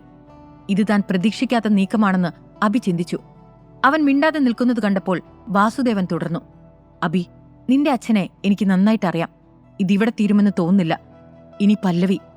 പെട്ടെന്ന് പല്ലവി എന്ന് കേട്ടതും അബി പരിഭ്രാന്തിയോടെ സംസാരത്തിനിടയിൽ കയറി പറഞ്ഞു, ഓക്കെ, ശരി ശരി. പല്ലവിയെയോ അവളുടെ കുടുംബത്തെയോ അപകടത്തിലാക്കുന്ന ഒന്നും നിങ്ങൾ ഇനി ചെയ്യരുത്. നിങ്ങൾ പറയുന്ന എല്ലാം ഞാൻ അനുസരിക്കാൻ തയ്യാറാണ്. പക്ഷെ ഒരു കാര്യം മാത്രം, ഞാൻ ആരാണെന്ന സത്യം പുറത്തുള്ള ആരും അറിയരുത്. അതുപോലെ ഞാൻ കാരണമാണ് ഈ അപകടം സംഭവിച്ചത് എന്നതും ആരും അറിയരുത്. അബിയുടെ മറുപടി കേട്ട് വാസുദേവൻ വക്കീൽ ചിരിക്കാൻ തുടങ്ങി. അപ്പോഴാണ് പെട്ടെന്ന് പല്ലവി അവിടേക്ക് വരുന്നത് അബി കണ്ടത്. അവളുടെ കയ്യിൽ ഒരു ടിഫിൻ ഉണ്ടായിരുന്നു. പല്ലവിയെ കണ്ടതും വാസുദേവൻ അവിടെ നിന്നും പോയി. അബി അപ്പോഴേക്കും ഡോക്ടറുടെ അടുത്തേക്ക് ചെന്ന് ഓപ്പറേഷന് വേണ്ട നടപടികൾ ഇപ്പോൾ പൂർത്തിയാകുമെന്നും ഓപ്പറേഷൻ ആരംഭിക്കാനും പറഞ്ഞു. പല്ലവി അബിയുടെ അടുത്തേക്ക് വന്ന് പറഞ്ഞു, എന്താണ് അച്ഛന്റെ അവസ്ഥ? ആ, ഇപ്പൊ കുറച്ച് സുഖമാവുന്നുണ്ട്, എങ്കിലും പൂർണ്ണമായും മാറിയിട്ടില്ല, ഇതുവരെ കാണാനായിട്ടില്ല. അപ്പോൾ പല്ലവി കയ്യിലുള്ള ടിഫിൻ അവന് നേരെ നീട്ടിക്കൊണ്ട് പറഞ്ഞു, ഞാൻ കുറച്ച് ഫുഡ് ഉണ്ടാക്കിയതാണ്, അച്ഛന് സുഖമായാൽ കൊടുക്കാമെന്ന് വിചാരിച്ച് കൊണ്ടുവന്നതാണ്. നീയും രാവിലെ മുതൽ ഒന്നും കഴിച്ചില്ലല്ലോ, തൽക്കാലം ഇത് കഴിക്കേ. അപ്പോഴാണ് തനിക്ക് വിശക്കുന്നുണ്ടല്ലോ എന്ന് അബിക്ക് ഓർമ്മ വന്നത് തന്നെ. അവൻ വേഗം ടിഫിൻ വാങ്ങി തുറന്നു നോക്കി. അതിൽ ചിക്കൻ ഫ്രൈഡ് റൈസ് ആയിരുന്നു. അബിയുടെ ഏറ്റവും ഇഷ്ടപ്പെട്ട ഒരു ഭക്ഷണമായിരുന്നു അത്. അപ്പോഴാണ് അവൻ പല്ലവി പറഞ്ഞ ഒരു കാര്യം ഓർത്തത്. അച്ഛനു വേണ്ടിയാണ് അവൾ ഇത് കൊണ്ടുവന്നത് എന്നാണല്ലോ പറഞ്ഞത്. പക്ഷെ അങ്കിളിന് ഫ്രൈഡ് റൈസ് ഇഷ്ടമല്ലല്ലോ, അത് പല്ലവിക്ക് അറിയാവുന്നതാണല്ലോ. അപ്പൊ പിന്നെ ഇവളിത് എനിക്ക് വേണ്ടി തന്നെ കൊണ്ടുവന്നതാണ്, തുറന്ന് സമ്മതിക്കില്ലെന്ന് മാത്രം. അബിയുടെ മുഖത്ത് പുഞ്ചിരി വിടർന്നു. അവനത് കഴിച്ചു കഴിഞ്ഞപ്പോഴേക്കും രവിചന്ദ്രനെ ഐസിയുയിൽ നിന്ന് മാറ്റിയിരുന്നു. അതിനിടയിൽ അബിയുടെ ഫോണിലേക്ക് ഒരു കോൾ വന്നു. രമ്യയായിരുന്നു അത്. അബി സംശയത്തോടെ ഫോൺ എടുത്തതും അപ്പുറത്തു നിന്നും ഒരു ശബ്ദം കേട്ടു.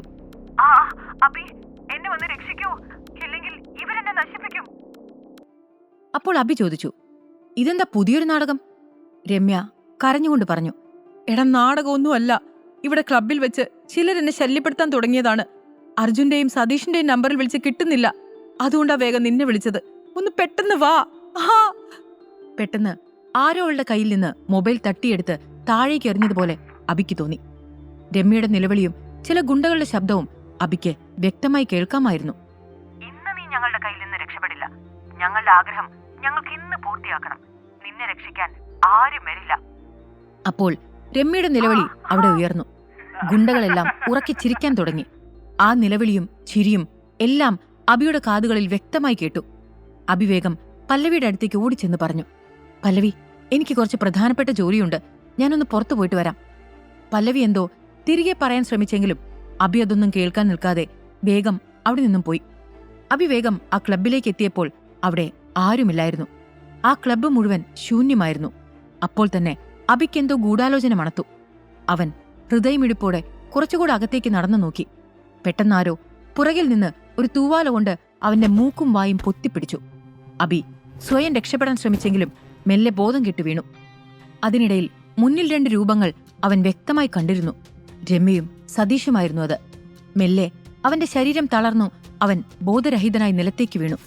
പിന്നെ എന്താണ് സംഭവിച്ചത് എന്ന് അബിക്കൊന്നും മനസ്സിലായില്ല. പിറ്റേന്ന് രാവിലെ അബി ഉറക്കമുണർന്നപ്പോൾ തന്റെ മുറിയിൽ കിടക്കുന്നുണ്ടായിരുന്നു. അവൻ അപ്പോഴും തലകറക്കം പോലെ തോന്നി. ഒരു നിമിഷം എന്താണ് സംഭവിച്ചത് എന്നവന് മനസ്സിലായില്ല. പിന്നെയാണ് അവൻ കഴിഞ്ഞ രാത്രിയിലുണ്ടായിരുന്ന കാര്യങ്ങൾ ഓർത്തെടുത്തത്. അപ്പോൾ അബി ഞെട്ടിക്കൊണ്ട് ആലോചിച്ചു, ഞാൻ എങ്ങനെ ഇവിടെ എത്തി? എനിക്കെന്താണ് സംഭവിച്ചത്? രവിചന്ദ്രൻ അങ്കിൾ ഹോസ്പിറ്റലാണല്ലോ. ഞാനിവിടെ അവരുടെ കൂടെ നിൽക്കാതെ ഇവിടെ റൂമിൽ കിടക്കുകയായിരുന്നു എന്നറിഞ്ഞാൽ പല്ലവി എന്ത് വിചാരിക്കും? പക്ഷെ എന്തായിരിക്കും സംഭവിച്ചത് അതറിയണമല്ലോ. ഇങ്ങനെ ചിന്തിച്ച് അബി ഫോൺ എടുത്ത് രമ്യയെ വിളിച്ചു. രമ്യ ഫോൺ എടുത്ത ഉടനെ അബി പറഞ്ഞു, രമ്യ, എന്ത് കളിയാണ് ഇവിടെ നടക്കുന്നത്? നീ എവിടെയാണ്? ഞാൻ ആ ക്ലബിലെത്തിയപ്പോൾ അവിടെ നീ ഇല്ലായിരുന്നു. ഞാൻ അകത്തേക്ക് കയറിയപ്പോൾ ആരോ എന്നെ ആക്രമിച്ചു. പിന്നെ ഞാൻ അബോധാവസ്ഥയിലായി.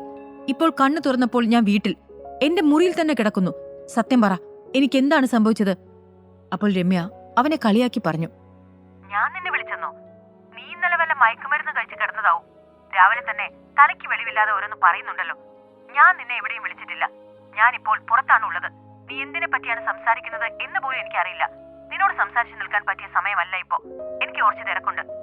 അതും പറഞ്ഞ് രമ്യ ഫോൺ ഡിസ്കണക്ട് ചെയ്തു. പെട്ടെന്ന് ഫോണിൽ ഒരു മെസ്സേജ് വന്ന് കിടക്കുന്നത് കണ്ടു. പല്ലവിയുടെ മെസ്സേജ് ആയിരുന്നു അത്. അച്ഛനിപ്പോൾ സുഖമാവുന്നുണ്ട്. വേഗം തന്നെ ഡിസ്ചാർജ് ഉണ്ടാവുമെന്ന് തോന്നുന്നുണ്ട്. ഞാനിപ്പോൾ ഒരു അത്യാവശ്യ കാര്യത്തിനായി ഓഫീസിലേക്ക് പോവുകയാണ്. അത് വായിച്ച് അബി ഒരു ദീർഘനിശ്വാസം വിട്ടു. അപ്പോഴാണ് അവന്റെ മൊബൈലിൽ വാസുദേവന്റെ കോൾ വന്നത്. കോൾ എടുത്ത അബിയോട് വാസുദേവൻ പറഞ്ഞു, നിനക്ക് താമസിക്കാൻ ഞാൻ ഊട്ടിയിലെ ഹിൽവ്യൂ മാൻഷനിൽ ഒരു വീട് ബുക്ക് ചെയ്തിട്ടുണ്ട്.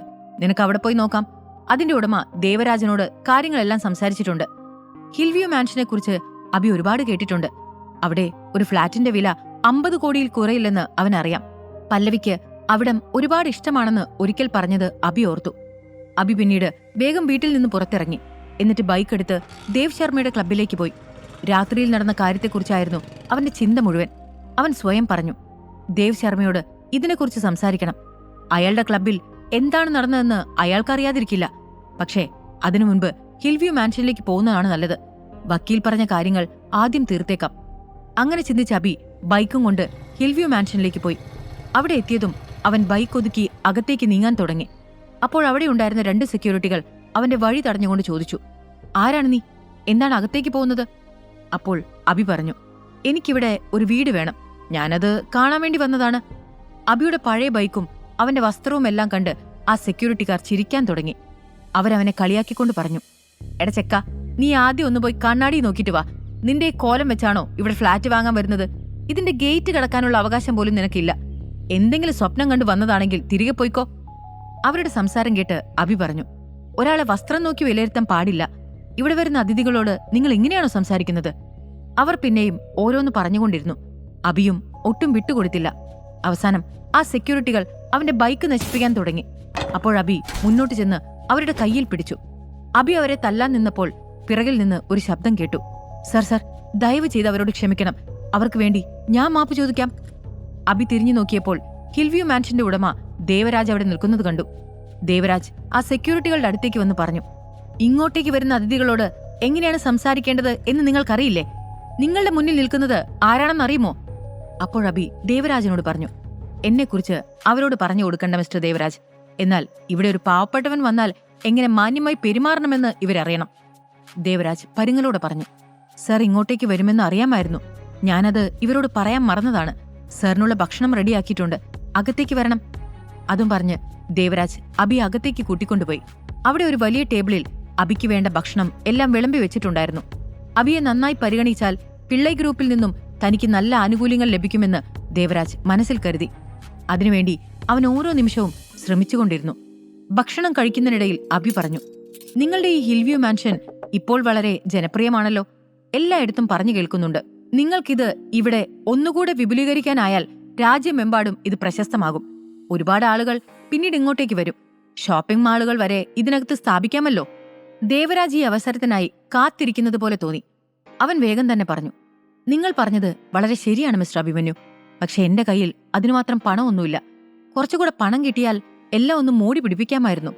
അപ്പോൾ കഴിക്കുന്നതിനിടയിൽ അബി പറഞ്ഞു, അങ്ങനെയാണെങ്കിൽ നിങ്ങൾക്ക് താല്പര്യമുണ്ടെങ്കിൽ ഞാൻ നിങ്ങളുടെ ഈ പ്രൊജക്റ്റിൽ പണം ഇൻവെസ്റ്റ് ചെയ്യാം. അത് കേട്ട ദേവരാജ് സന്തോഷത്തോടെ പറഞ്ഞു, അങ്ങനെ ചെയ്താൽ അതെന്റെ ഭാഗ്യമായി ഞാൻ കരുതും. എനിക്കതിന് സമ്മതമാണ്. അങ്ങനെ അവിടെ ഒരു കരാർ ഉറപ്പിച്ചു. ദേവരാജ് വളരെ സന്തോഷത്തിലായിരുന്നു. ഭക്ഷണം കഴിച്ചതിനു ശേഷം അബി അവിടെയെല്ലാം നടന്നു കണ്ടു. അവൻ അവിടം വല്ലാതെ ഇഷ്ടമായി. കുറച്ചു സമയത്തിന് ശേഷം അവൻ ദേവരാജിനോട് പറഞ്ഞു, എന്നാൽ ഞാനിപ്പോ പോവുകയാണ്. കുറച്ച് അത്യാവശ്യങ്ങളുണ്ട്, കാണാം. അപ്പോൾ ദേവരാജ് വേഗം പറഞ്ഞു, നമ്മൾ ഉടനെ തന്നെ വീണ്ടും കണ്ടുമുട്ടുമെന്ന് പ്രതീക്ഷിക്കുന്നു. പിന്നെ ഒരു കാര്യം, എന്റെ സെക്യൂരിറ്റികൾ നിങ്ങളുടെ ബൈക്ക് കേടുവരുത്തിയല്ലേ, ആ തെറ്റ് തിരുത്താൻ എനിക്കൊരവസരം തരണം. ദയവ് ചെയ്ത് വേണ്ട എന്ന് പറയരുത്. ദേവരാജ് അബിയുടെ മുന്നിൽ കൈ കൂപ്പിക്കൊണ്ട് പറഞ്ഞു. എന്നിട്ട് അവൻ തന്റെ ആളുകളോട് ഒരു സിഗ്നൽ കാണിച്ചു. അപ്പോൾ അവർ വേഗം ദേവരാജിന്റെ സ്പോർട്സ് കാർ അവിടെ കൊണ്ടുവന്ന് പാർക്ക് ചെയ്തു. ദേവരാജ് അബിയുടെ മുമ്പിൽ കൈകൂപ്പി നിൽക്കുന്നത് കണ്ട് അവർക്ക് വിശ്വസിക്കാനായില്ല. അബി ഒരു സാധാരണക്കാരനല്ലെന്ന് അവർക്കെല്ലാവർക്കും മനസ്സിലായി. ദേവരാജ് അബിയോട് പറഞ്ഞു, നിങ്ങൾ ഈ കാർ എടുത്ത് പോയിക്കോളൂ. ബൈക്ക് ഇവിടെ നിന്നോട്ടെ, ഞാൻ ശരിയാക്കിയിട്ട് അയക്കാം. അബി ആദ്യം ഒന്ന് മടിച്ചു നിന്നെങ്കിലും പിന്നെ ദേവരാജ് വീണ്ടും നിർബന്ധിച്ചപ്പോൾ അവൻ ആ കാറിൽ കയറി. എന്നിട്ട് അത് ഡ്രൈവ് ചെയ്ത് പുറത്തേക്ക് പോയി. അബി അപ്പോഴേക്കും പല്ലവിയുടെ ഓഫീസിന്റെ പുറത്തെത്തിയിരുന്നു. ഇന്ന് പല്ലവിയെ ഈ കാറിൽ കയറ്റിക്കൊണ്ട് പോകണമെന്ന് അബി ആഗ്രഹിച്ചു. പല്ലവി അപ്പോഴേക്കും പുറത്തേക്ക് ഇറങ്ങി വന്നു. അബി ആ കാറിൽ കണ്ടതും അവൾ ചോദിച്ചു, എന്താണിതൊക്കെ? എന്തിനാ ഇത്ര വില കൂടിയ കാറൊക്കെ വാടകയ്ക്കെടുത്തത്? നല്ല വിലയായിട്ടുണ്ടാവുമല്ലോ. അപ്പോൾ അബി ചിരിച്ചുകൊണ്ട് പറഞ്ഞു, അതൊന്നും ഓർത്ത് നീ ടെൻഷൻ അടിക്കണ്ട. എന്റെ ഒരു സുഹൃത്ത് തന്നതാണിത്. നമുക്ക് വീട്ടിലേക്ക് പോവാം. അതും പറഞ്ഞ് അബി കാറിന്റെ ഫ്രണ്ട് ഡോർ തുറന്നു. പല്ലവി അകത്തേക്ക് കയറി. അല്പസമയത്തിനകം രണ്ടുപേരും വീട്ടിലെത്തി. പെട്ടെന്ന് അബിയുടെ ഫോണിലേക്ക് ഒരു മെസ്സേജ് വന്നു. അവനത് നോക്കിയപ്പോൾ സതീഷിന്റെ മെസ്സേജായിരുന്നു.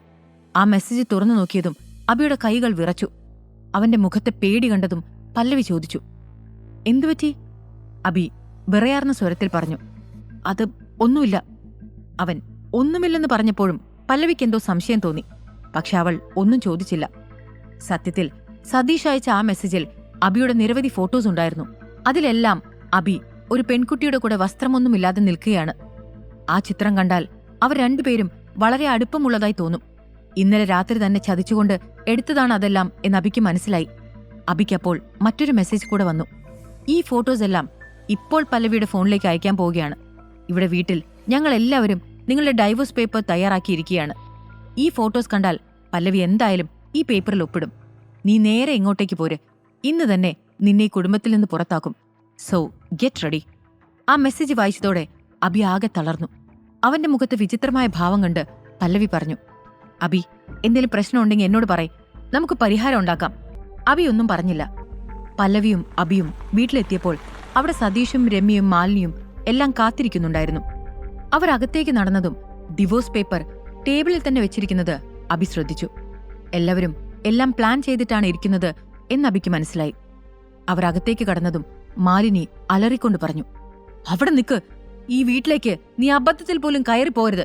ഞാൻ എത്രയോ തവണ പറഞ്ഞു ഇവനിവിടെ കേറ്റാൻ കൊള്ളില്ലെന്ന്. എന്നിട്ട് അവസാനം കണ്ടില്ലേ? എടാ, എന്റെ മകൾ എത്ര ആത്മാർത്ഥമായിരുന്നു നിന്നെ സ്നേഹിച്ചത്. എന്നിട്ടും അവളെ ചതിക്കാൻ നിനക്ക് എങ്ങനെ ധൈര്യം വന്നു? അബി വേഗം തന്നെ പറഞ്ഞു, നിങ്ങളെല്ലാം എന്ത് കണ്ടിട്ടാണ് ഈ പറയുന്നത്? ആ ഫോട്ടോസിൽ കണ്ടതെല്ലാം കള്ളമാണ്. ഇതൊക്കെ ആരാണ് ചെയ്തതെന്ന് എനിക്കറിയില്ല. അപ്പോൾ രമ്യ തർക്കിച്ചുകൊണ്ട് പറഞ്ഞു, നീ ഇനി ഒന്നും സംസാരിക്കണ്ട. എല്ലാം ഈ ഫോട്ടോസ് തന്നെ പറയും. ഇതെല്ലാം കണ്ടിട്ട് ആരാണ് വിശ്വസിക്കാത്തത്? എന്നാലും പാവം പോലെ നടന്നിട്ട് കണ്ടില്ലേ? അതും പറഞ്ഞ് രമ്യ അവളുടെ ഫോൺ പല്ലവിയുടെ കയ്യിൽ കൊടുത്തു. അവൾ അമ്പരപ്പോടെ ആ ഫോട്ടോകളെല്ലാം നോക്കിക്കൊണ്ടിരുന്നു. പല്ലവി അത് നോക്കുന്നത് കണ്ട് അബി പറഞ്ഞു, പല്ലവി, ഇതെല്ലാം കള്ളമാണ്. നമ്മൾ തമ്മിലുള്ള ബന്ധം പിരിയാൻ വേണ്ടി ഇവരെല്ലാം ചേർന്ന് നടത്തുന്ന ഗൂഢാലോചനയാണിത്. ആ പെൺകുട്ടി ആരാണെന്ന് പോലും എനിക്കറിയില്ല. എന്നെ വിശ്വസിക്ക്. കണ്ടിട്ട് തന്നെ നാണക്കേട് തോന്നുന്നു. നിനക്കിനി ഇവിടെ നിൽക്കാൻ യാതൊരു അവകാശമില്ല. പല്ലവി കണ്ണീരോടെ അതെല്ലാം കേട്ടുകൊണ്ട് അവിടെ തന്നെ നിന്നു. അബി അവളുടെ മുഖത്തേക്ക് നോക്കി. അവളുടെ കണ്ണുകളിലെ കണ്ണുനീർ കണ്ടപ്പോൾ അവന്റെ ഹൃദയം പിടഞ്ഞു. അപ്പോൾ മാലിനി പല്ലവിയുടെ കയ്യിൽ ഒരു പേന വെച്ചു കൊടുത്തുകൊണ്ട് പറഞ്ഞു, പല്ലവി, ഇത് ഡിവോഴ്സ് പേപ്പറാണ്. ഇനി ഒരുപാട് ആലോചിക്കണ്ട. നീ ഇതിലൊന്ന് സൈൻ ചെയ്താൽ മതി. ഇനി ഇവന്റെ കൂടെ നീ ജീവിക്കണ്ട. പല്ലവി ആ പേന വാങ്ങി ഭാരിച്ച ചുവടുകളോടെ ആ പേപ്പറിന്റെ അടുത്തേക്ക് നടന്നു. അത് കണ്ടതും അബിയുടെ ഹൃദയം ഉച്ചത്തിലിടിക്കാൻ തുടങ്ങി. അബി പലതും പറഞ്ഞിട്ടും പല്ലവി ഒന്നും മിണ്ടാതെ പേനയും കൊണ്ട് ടേബിളിന്റെ അടുത്തേക്ക് പോയി. എന്നാൽ പെട്ടെന്ന് പല്ലവി കയ്യിൽ കരുതിയിരുന്ന പേന നിലത്തേക്കെറിഞ്ഞു. ഇത് കണ്ട് രമ്യയും സതീഷും വായും പൊളിച്ചു നിന്നു. അപ്പോൾ മാലിനി ഉറക്കെ ചോദിച്ചു, പല്ലവി, നീ എന്താണ് ഈ ചെയ്യുന്നത്? അബി നിന്നെ ചതിക്കുകയാണെന്ന് ഇപ്പൊ മനസ്സിലായില്ലേ? പിന്നെന്താ ഒപ്പിടാത്തത്? വേഗം ആ പേന എടുക്ക്. ഇത് കേട്ട് പല്ലവി ദേഷ്യത്തോടെ ആ ഡിവോഴ്സ് പേപ്പർ എടുത്ത് പല കഷ്ണങ്ങളാക്കി കീറി രമ്യയുടെ മുഖത്തേക്ക് എറിഞ്ഞു. പല്ലവിയുടെ പെട്ടെന്നുള്ള ഭാവമാറ്റം കണ്ട് സതീഷും രമ്യയും ഞെട്ടിപ്പോയി. പല്ലവി തന്റെ ഉള്ളിലെ ദേഷ്യം മുഴുവൻ പുറത്തെടുത്തുകൊണ്ട് പറഞ്ഞു, ഇന്ന് രാവിലെ ദേവ് ശർമ്മ എന്നെ കാണാൻ വന്നിരുന്നു. അയാൾ എന്നോട് മാപ്പ് ചോദിക്കാൻ വേണ്ടി വന്നതായിരുന്നു. സതീഷും രമ്യയും അബിയെ ഇന്നലെ രാത്രി കബളിപ്പിച്ച് അയാളുടെ ക്ലബിലേക്ക് കൊണ്ടുവന്ന കഥയൊക്കെ അയാൾ എന്നോട് പറഞ്ഞു. അയാളും അതിൽ കൂട്ടുനിന്ന കാര്യവും പറഞ്ഞു. ഇന്നലെ അബിയെ അബോധാവസ്ഥയിലാക്കിയ ശേഷം ഏതോ പെൺകുട്ടിയുമായി അവർ അബിയുടെ ഫോട്ടോസ് എടുത്തു. എന്നിട്ട് ഒന്നും അറിയാത്തതുപോലെ അബിയെ തിരികെ വീട്ടിൽ റൂമിൽ കൊണ്ട് കിടത്തി. ആ ഫോട്ടോസ് കാണിച്ച് ഞങ്ങൾ തമ്മിലുള്ള ബന്ധം തകർക്കാമെന്നല്ലേ എല്ലാവരും പ്ലാൻ ചെയ്തിരുന്നത്? എന്നാൽ ദൈവം എന്റെ കൂടെയാണ്. ദേവ് ശർമ്മ എല്ലാം ഏറ്റു പറഞ്ഞു എന്ന് കേട്ടതും സതീഷിന്റെയും രമ്യയുടെയും മുഖം വിളറി. രമ്യ പറഞ്ഞു, ദേവ് ശർമ്മയോ? അതാരാണ്? നിന്നെ ആരോ വന്ന് തെറ്റിദ്ധരിപ്പിച്ചതാണ് പല്ലവി. ഈ ഫോട്ടോസ് എല്ലാം ഒറിജിനലാണ്. ഇവന്റെ ആളുകൾ ആരോ നിന്നെ പറഞ്ഞു പറ്റിക്കാൻ വേണ്ടി വന്നതാവും. അത് കേട്ടതും പല്ലവി രമ്യയുടെ അടുത്തേക്ക് ചെന്ന് അവളുടെ മുഖത്ത് ശക്തിയായി ആഞ്ഞടിച്ചു. രമ്യ പേടിയോടെ അവളുടെ കവിളിൽ കൈവച്ചുകൊണ്ട് പല്ലവിയെ നോക്കാൻ തുടങ്ങി. അപ്പോൾ പല്ലവി കരഞ്ഞുകൊണ്ട് പറഞ്ഞു, നിങ്ങൾക്കൊന്നും മതിയായില്ലേ? ദേവ് ശർമ്മ CCTV ദൃശ്യങ്ങളടക്കം എനിക്ക് പൂർണ്ണമായ തെളിവ് തന്നിട്ടുണ്ട്. നിങ്ങൾക്ക് അബിയോട് ചെയ്ത ചതി അതിൽ വ്യക്തമായി കാണാം. ഇത്രയും തരം താഴ്ന്ന കളി നിങ്ങൾ കളിക്കുമെന്ന് ഞാൻ വിചാരിച്ചില്ല. നിങ്ങൾ ആ ഫോട്ടോസ് അബിക്ക് നേരത്തെ അയച്ചു കൊടുത്തിട്ടും അവൻ എന്നോടൊന്നും പറഞ്ഞില്ല. ഞങ്ങൾ തമ്മിലുള്ള ബന്ധം നഷ്ടപ്പെടാൻ ഇവൻ ആഗ്രഹിക്കാത്തതുകൊണ്ടാണത്. ഞാൻ ഒരു തരത്തിലും ഇവനെ തെറ്റിദ്ധരിക്കരുതെന്നും ഇവൻ ആഗ്രഹിച്ചു. എന്നാലും ഇത് ചീപ്പായിപ്പോയി. എല്ലാം പറഞ്ഞതിന് ശേഷം പല്ലവി അബിയുടെ മുഖത്തേക്ക് നോക്കി. പല്ലവിയുടെ കണ്ണുകളിലെ കണ്ണീർ തനിക്ക് വേണ്ടിയാണല്ലോ എന്ന് ആലോചിച്ചപ്പോൾ അബിക്ക് അവളോട് വല്ലാത്ത സ്നേഹം തോന്നി. താൻ പല്ലവിയെ ഇപ്പോഴും പൂർണ്ണമായി മനസ്സിലാക്കിയിട്ടില്ലെന്ന് അബിക്ക് അപ്പോൾ തോന്നി. അവൻ അവളുടെ അടുത്തേക്ക് ചെന്ന് തോളിൽ കൈവച്ചുകൊണ്ട് പറഞ്ഞു, പല്ലവി, ഞാൻ... അബി ഒന്നും പറയണ്ട, എല്ലാം എനിക്ക് അറിയാലോ.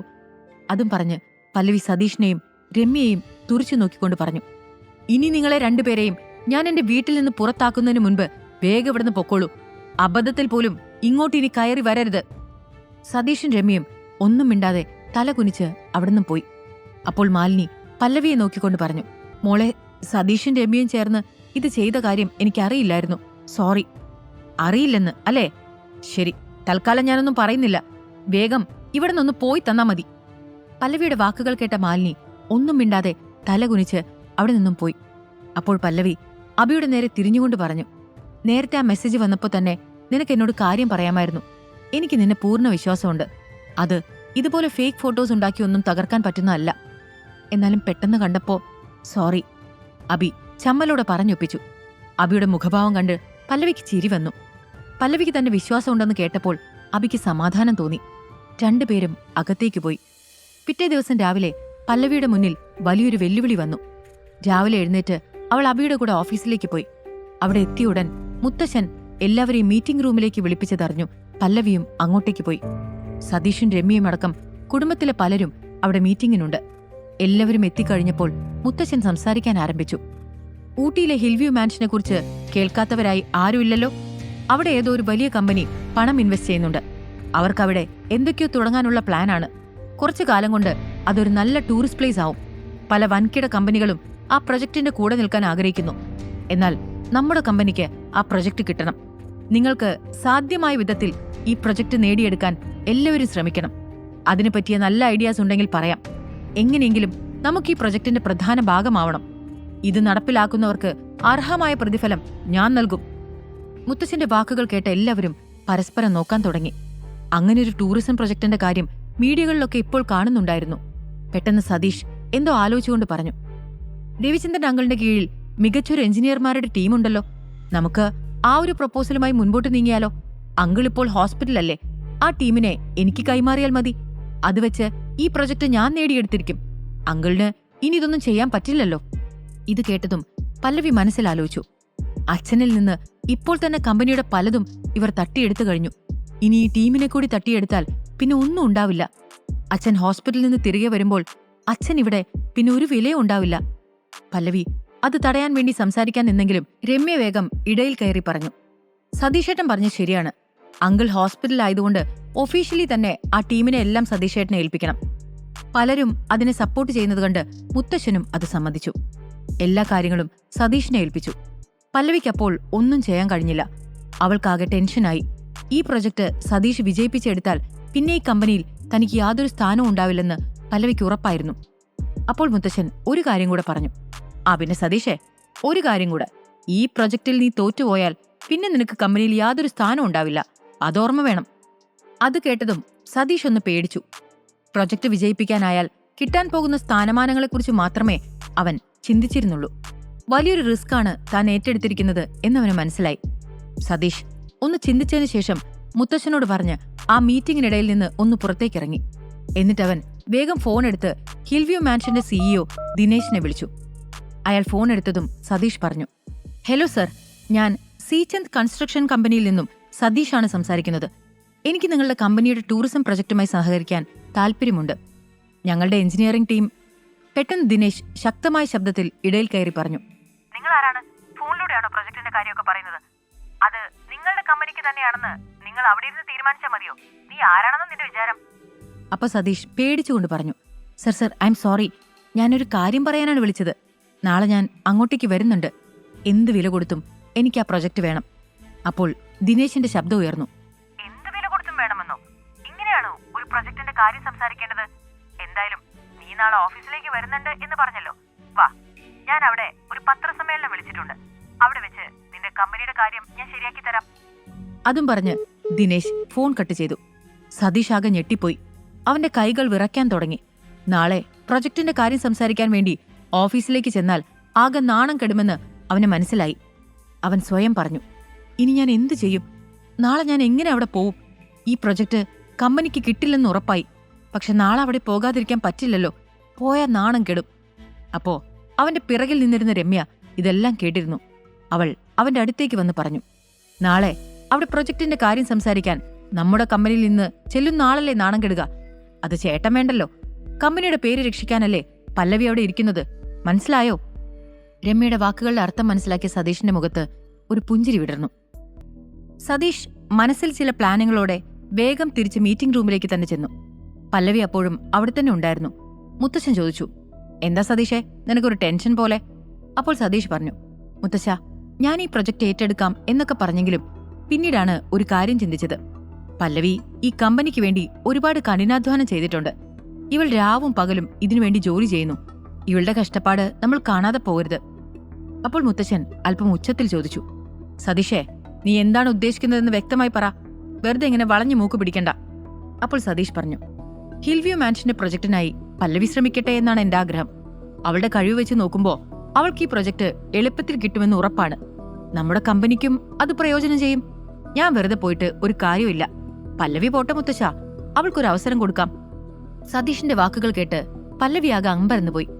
എന്തുകൊണ്ടാണ് അവന് പെട്ടെന്ന് തന്നോട് സഹതാപം ഉടലെടുത്തതെന്ന് പല്ലവിക്ക് മനസ്സിലായില്ല. ഇതിലെന്തോ കള്ളത്തരം ഉണ്ടായെന്ന് പല്ലവി ചിന്തിച്ചു. അപ്പൊ മുത്തശ്ശൻ പ്രഖ്യാപിച്ചു, അതെ സതീഷ, നീ പറഞ്ഞത് ശരിയാണ്. പല്ലവിക്ക് നമ്മളൊരു അവസരം കൊടുക്കണം. നാളെ പല്ലവി പോകട്ടെ അവിടെ. അത് കേട്ടതും സതീഷ് ചുണ്ടിൽ ഒരു വിജയ ചിരിയുമായി അവിടെ നിന്നും പോയി. എന്നിട്ട് പുറത്തു നിൽക്കുന്ന രമ്യയോട് പറഞ്ഞു, ഇനിയാണ് കളി മോളെ. നാളെ പല്ലവി അവിടേക്ക് ചെല്ലും. ആ ദിനേശ് അവളെ പത്രസമ്മേളനത്തിൽ വെച്ച് നാണം കെടുത്തി പറഞ്ഞയക്കും. എന്നിട്ട് മുത്തശ്ശൻ പല്ലവിയെ കമ്പനിയിൽ നിന്ന് എന്നേക്കുമായി പുറത്താക്കും. പിന്നെ നമ്മുടെ ദിവസങ്ങളാണ് വരുന്നത്. അവന്റെ വാക്കുകൾ കേട്ട് രമ്യയുടെ മുഖത്തും ഒരു പുഞ്ചിരി വിടർന്നു.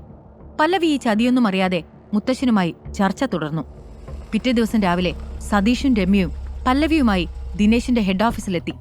പല്ലവിയെ അവിടെ ഇറക്കിയതിനു ശേഷം സതീഷ് പറഞ്ഞു, പല്ലവി, ഞങ്ങൾ അകത്തേക്ക് വന്നിട്ട് പ്രത്യേകിച്ച് കാര്യമൊന്നുമില്ലല്ലോ. ഞങ്ങൾ ഇവിടെ പുറത്തു നിൽക്കാം. നീ പോയി വാ. All the best. പല്ലവി അവരെ ഒന്ന് നോക്കി, എന്നിട്ട് അകത്തേക്ക് നീങ്ങി. അവൾ അകത്തേക്ക് എത്തിയതും അവിടെ ഒരുപാട് വൻകിട കമ്പനികളിൽ നിന്നുള്ള ആളുകൾ ഇരിക്കുന്നുണ്ടായിരുന്നു. അവരുടെ മുന്നിൽ തന്റെ കൺസ്ട്രക്ഷൻ കമ്പനിക്ക് പിടിച്ചു നിൽക്കാൻ പറ്റില്ലെന്ന് പല്ലവിക്ക് തോന്നി. അവിടെ ഒരു പ്രസ് മീറ്റ് നടക്കുകയാണ്. പത്രപ്രവർത്തകരും ചാനലുകാരും എല്ലാം അവിടെ ഫോട്ടോസും വീഡിയോസും എടുക്കുന്നുണ്ടായിരുന്നു. സതീഷ് എന്തോ കളി കളിച്ചിട്ടുണ്ടെന്ന് അപ്പോൾ പല്ലവിക്ക് മനസ്സിലായി. അവിടെ എല്ലാവരും ദിനേശിന്റെ വരവിനായി കാത്തിരിക്കുകയായിരുന്നു. പല്ലവി പേടിയോടെ തന്റെ സീറ്റിലിരുന്നു.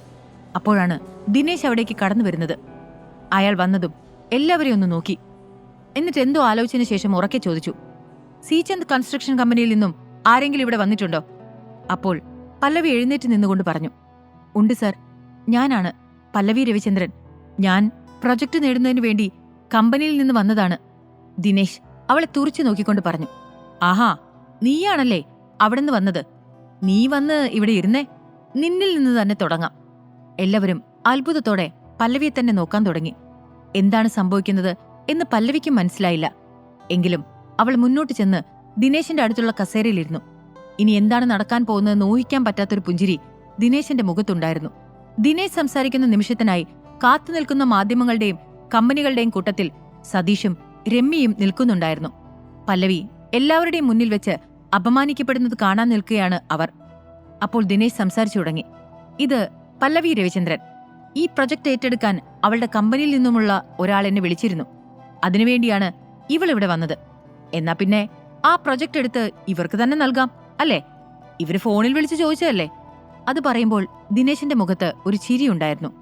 അടുത്ത നിമിഷം എന്താണ് സംഭവിക്കുന്നത് എന്ന് കാണാൻ സതീഷും രമ്യയും കാത്തിരുന്നു. ദിനേശിന്റെ വാക്കുകൾ കേട്ട സതീഷിന്റെയും രമ്യയുടെയും കണ്ണുകളിൽ ഒരു തിളക്കം വന്നു. പെട്ടെന്ന് ദിനേശിന്റെ ഫോൺ റിംഗ് ചെയ്തു. ഫോൺ എടുത്ത് നോക്കിയപ്പോൾ ഒരു അജ്ഞാത നമ്പറിൽ നിന്നുള്ള കോളാണെന്ന് അയാൾ കണ്ടു. ദിനേശ് ഫോൺ എടുത്തപ്പോൾ അപ്പുറത്തുനിന്നും എന്തോ പറഞ്ഞു. അപ്പോൾ ദിനേശ് പറഞ്ഞു, ഓക്കെ സർ, ഓക്കെ, നിങ്ങൾ പറയുന്ന പോലെ എല്ലാം ചെയ്യാം. എല്ലാം ഞാൻ ഏറ്റു. Thank you sir. അതും പറഞ്ഞ് ദിനേശ് കോൾ കട്ട് ചെയ്തു. എന്നിട്ട് മൈക്കിൽ എല്ലാവരോടുമായി പറഞ്ഞു, സോറി, ഒരു അർജന്റ് കോളായിരുന്നു. അപ്പോൾ കാര്യത്തിലോട്ട് വരാം. നേരത്തെ ഞാൻ ഇവരുടെ സീചന്ദ് കമ്പനിയുടെ കാര്യമാണ് പറഞ്ഞത്. ഫോണിലൂടെ ഇത്തരമൊരു ഇടപാട് നടത്തുന്നത് എനിക്കിഷ്ടമല്ല. അതുകൊണ്ടാണ് ഞാൻ അങ്ങനെ സംസാരിച്ചത്. എന്നാൽ ഇപ്പോൾ ഞാൻ എന്റെ തീരുമാനം എടുത്തു കഴിഞ്ഞു. ഞങ്ങളുടെ കമ്പനിയിലെ പ്രൊജക്ടിനു വേണ്ടിയാണ് ഇവിടെ പലരും കൂടിയിരിക്കുന്നത് എന്നെനിക്കറിയാം. എന്നാൽ ആ പ്രൊജക്ട് ഞാൻ മിസ് പല്ലവി രവിചന്ദ്രന്റെ സീചന്ദ് കമ്പനിക്ക് നൽകാൻ തീരുമാനിച്ചു കഴിഞ്ഞു.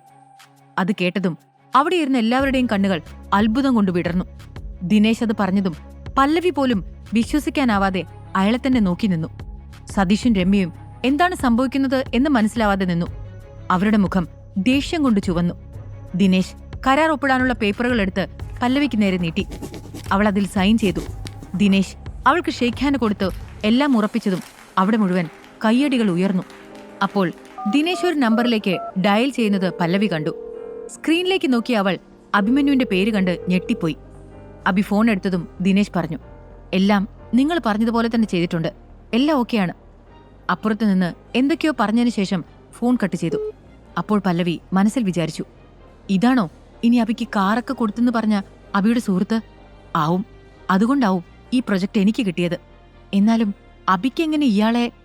പല്ലവി ആലോചനയിലായി. ആ ആൾക്കൂട്ടത്തിൽ വാസുദേവൻ വക്കീലും ഉണ്ടായിരുന്നു.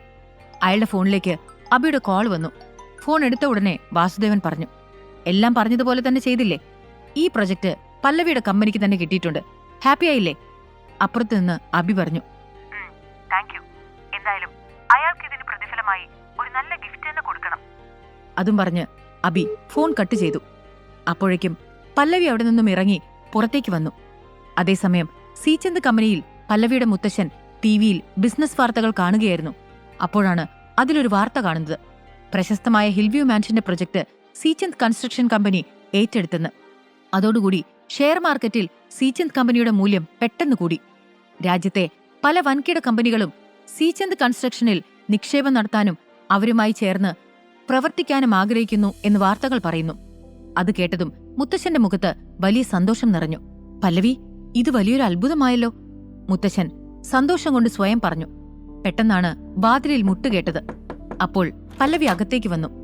അവളെ കണ്ടതും മുത്തശ്ശൻ സന്തോഷത്തോടെ പറഞ്ഞു, വരൂ മോളെ, ഞാൻ നീ വരാൻ വേണ്ടി കാത്തിരിക്കുകയായിരുന്നു. പല്ലവി വന്ന് മുത്തശ്ശനെ കെട്ടിപ്പിടിച്ചു. അപ്പോൾ മുത്തശ്ശൻ സന്തോഷത്തോടെ പറഞ്ഞു, നന്നായി മോളെ, ഇന്ന് ഈ കമ്പനിക്ക് ഏറ്റവും സന്തോഷമുള്ള ഒരു ദിവസമാണ്. ഇതിനു പകരമായി നിനക്ക് എന്താണ് വേണ്ടത്? നീ ഇന്ന് എന്ത് ചോദിച്ചാലും ഞാൻ തരും. അത് കേട്ട് പല്ലവി പറഞ്ഞു, മുത്തശ്ശ, എനിക്ക് വേറൊന്നും വേണ്ട. അച്ഛന്റെ എഞ്ചിനീയറിംഗ് ടീമിന്റെ ചാർജ് എനിക്ക് തരണം. അച്ഛൻ കഷ്ടപ്പെട്ടുണ്ടാക്കിയെടുത്ത ടീമാണത്. അപ്പോഴേക്കും സതീഷും രമ്യയും അങ്ങോട്ടേക്ക് എത്തിയിരുന്നു. അവരുടെ മുഖം മ്ലാനമായിരുന്നു. പല്ലവിയുടെ വാക്കുകൾ കേട്ട മുത്തശ്ശൻ അവളോട് പറഞ്ഞു, ശരി മോളെ, ആ ടീമിനെ ഞാൻ നിനക്ക് തരാം. അതുപോലെ ടൗണിന് പുറത്തുള്ള എന്റെ 6 നില ബിൽഡിംഗും ഞാൻ നിനക്ക് പ്രതിഫലമായി തരുന്നു. എന്നിട്ട് മുത്തശ്ശൻ സതീഷിനോടും രമ്യയോടുമായി ചോദിച്ചു, എന്താണ് നിങ്ങളുടെ രണ്ടുപേരുടെയും മുഖം ഇങ്ങനെ തൂങ്ങിയിരിക്കുന്നത്? നമ്മുടെ കമ്പനിക്ക് വേണ്ടി വലിയൊരു കരാറാണ് പല്ലവി സ്വന്തമാക്കിയിരിക്കുന്നത്. അതിൽ നമ്മളെല്ലാവരും സന്തോഷിക്കേണ്ട ദിവസമാണെന്ന്. മുത്തശ്ശൻ കൂടി പല്ലവിയെ സപ്പോർട്ട് ചെയ്ത് സംസാരിക്കുന്നത് കേട്ട് രമ്യയ്ക്ക് നിയന്ത്രണം കിട്ടാതായി. അവൾ പറഞ്ഞു, പല്ലവി, എഞ്ചിനീയർമാരുടെ ടീമിന്റെ ചാർജ് നിനക്ക് കിട്ടാൻ ഞാൻ സമ്മതിക്കില്ല. അതിനുള്ള ഒരു യോഗ്യതയും നിനക്കില്ല. അല്ലെങ്കിലും അവിടെ അത്രയും വലിയ കമ്പനികൾ വന്നിരിക്കുമ്പോൾ അതിൽ നിന്നും നിന്നെ വിളിച്ച് മുന്നിലിരുത്തി നിനക്ക് തന്നെ ഈ ഡീൽ തരണമെങ്കിൽ അതിലെന്തോ ഉണ്ടല്ലോ മോളെ. നീ ഈ ഡീൽ കിട്ടാൻ വേണ്ടി. രമ്യയുടെ വാക്ക് കേട്ട് പല്ലവിക്ക് ദേഷ്യവും സങ്കടവും എല്ലാം വന്നു. എല്ലാവരുടെയും മുന്നിൽ വെച്ച് അവൾ തല താഴ്ത്തി നിന്നു. അപ്പോൾ പെട്ടെന്ന് മുത്തച്ഛൻ മുമ്പിലേക്ക് വന്ന് രമ്യയുടെ മുഖത്തേക്ക് ആഞ്ഞടിച്ചു. എന്നിട്ട് ദേഷ്യത്തോടെ പറഞ്ഞു, എന്താടി നീ പറയുന്നത്? നിനക്കൊന്നും സംസ്കാരം ഇല്ലാതായോ? നിങ്ങളെക്കൊണ്ടൊന്നും ഒരു പ്രയോജനമില്ല. പല്ലവിയുടെ ഹാർഡ് വർക്ക് കൊണ്ട് തന്നെയാണ് ഇത് കിട്ടിയത്. അതിലുള്ള അസൂയ മൂലമല്ലേ നീ പറയുന്നതെല്ലാം. എന്തായാലും ഞാൻ ആ എഞ്ചിനീയർമാരുടെ ടീമിനെ പല്ലവിയെ ഏൽപ്പിച്ചു കഴിഞ്ഞു. എന്റെ തീരുമാനത്തിൽ ആർക്കെങ്കിലും ബുദ്ധിമുട്ടുണ്ടെങ്കിൽ ഇപ്പോൾ തന്നെ ഈ കമ്പനി വിടാം. അതും പറഞ്ഞ് മുത്തച്ഛൻ അവിടെ നിന്നും പോയി. പല്ലവിയും വേഗം അവിടെ നിന്നും ഇറങ്ങി കാറിലേക്ക് കയറി. അപ്പോൾ അവൾ അഭിയെക്കുറിച്ച് ആലോചിച്ചു. അഭി അപ്പോൾ ശരിക്കും എന്റെ കാര്യത്തിൽ നല്ല ശ്രദ്ധ കാണിക്കുന്നുണ്ട്. ഞാൻ എന്ത് പറഞ്ഞാലും തിരിച്ചൊന്നും പറയാതെ അവനെല്ലാം സഹിക്കും. ആരോടും പരാതിയില്ല. ശരിക്കും അച്ഛൻ പറഞ്ഞത് ശരിയാണ്. അഭി ഒരു നല്ല ഭർത്താവാണ്. പക്ഷെ ഞാൻ ഇത് മനസ്സിലാക്കാൻ 3 വർഷം എടുത്തു. എല്ലാം എന്റെ തെറ്റാണ്. പല്ലവിയുടെ മനസ്സിൽ ഒരു പുതിയ വികാരം ഉണർന്നു. അഭിയെക്കുറിച്ച് മാത്രമായി പിന്നെ അവളുടെ ചിന്ത. അവൾ മനസ്സിൽ പറഞ്ഞു, എന്തുകൊണ്ടാണെന്നറിയില്ല, അഭിയുമായുള്ള ഈ ബന്ധം നിലനിർത്താൻ ഞാൻ മനസ്സുകൊണ്ട് ആഗ്രഹിക്കുന്നുണ്ട്. അവനെ പിരിയുന്നത് ചിന്തിക്കാൻ പോലും ആവുന്നില്ല. അഭി, നീ എനിക്ക് വേണ്ടി ഒരുപാട് കാര്യങ്ങൾ ചെയ്തു. പക്ഷെ അതിന് എനിക്ക് തിരിച്ചൊന്നും തരാൻ സാധിച്ചിരുന്നില്ല.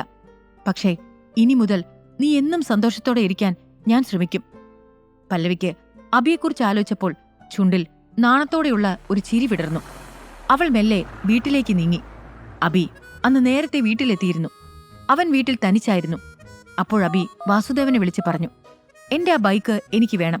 നാളെ തന്നെ അതിവിടെ എത്തണം. അതും പറഞ്ഞ് അവൻ ഫോൺ കട്ട് ചെയ്തു.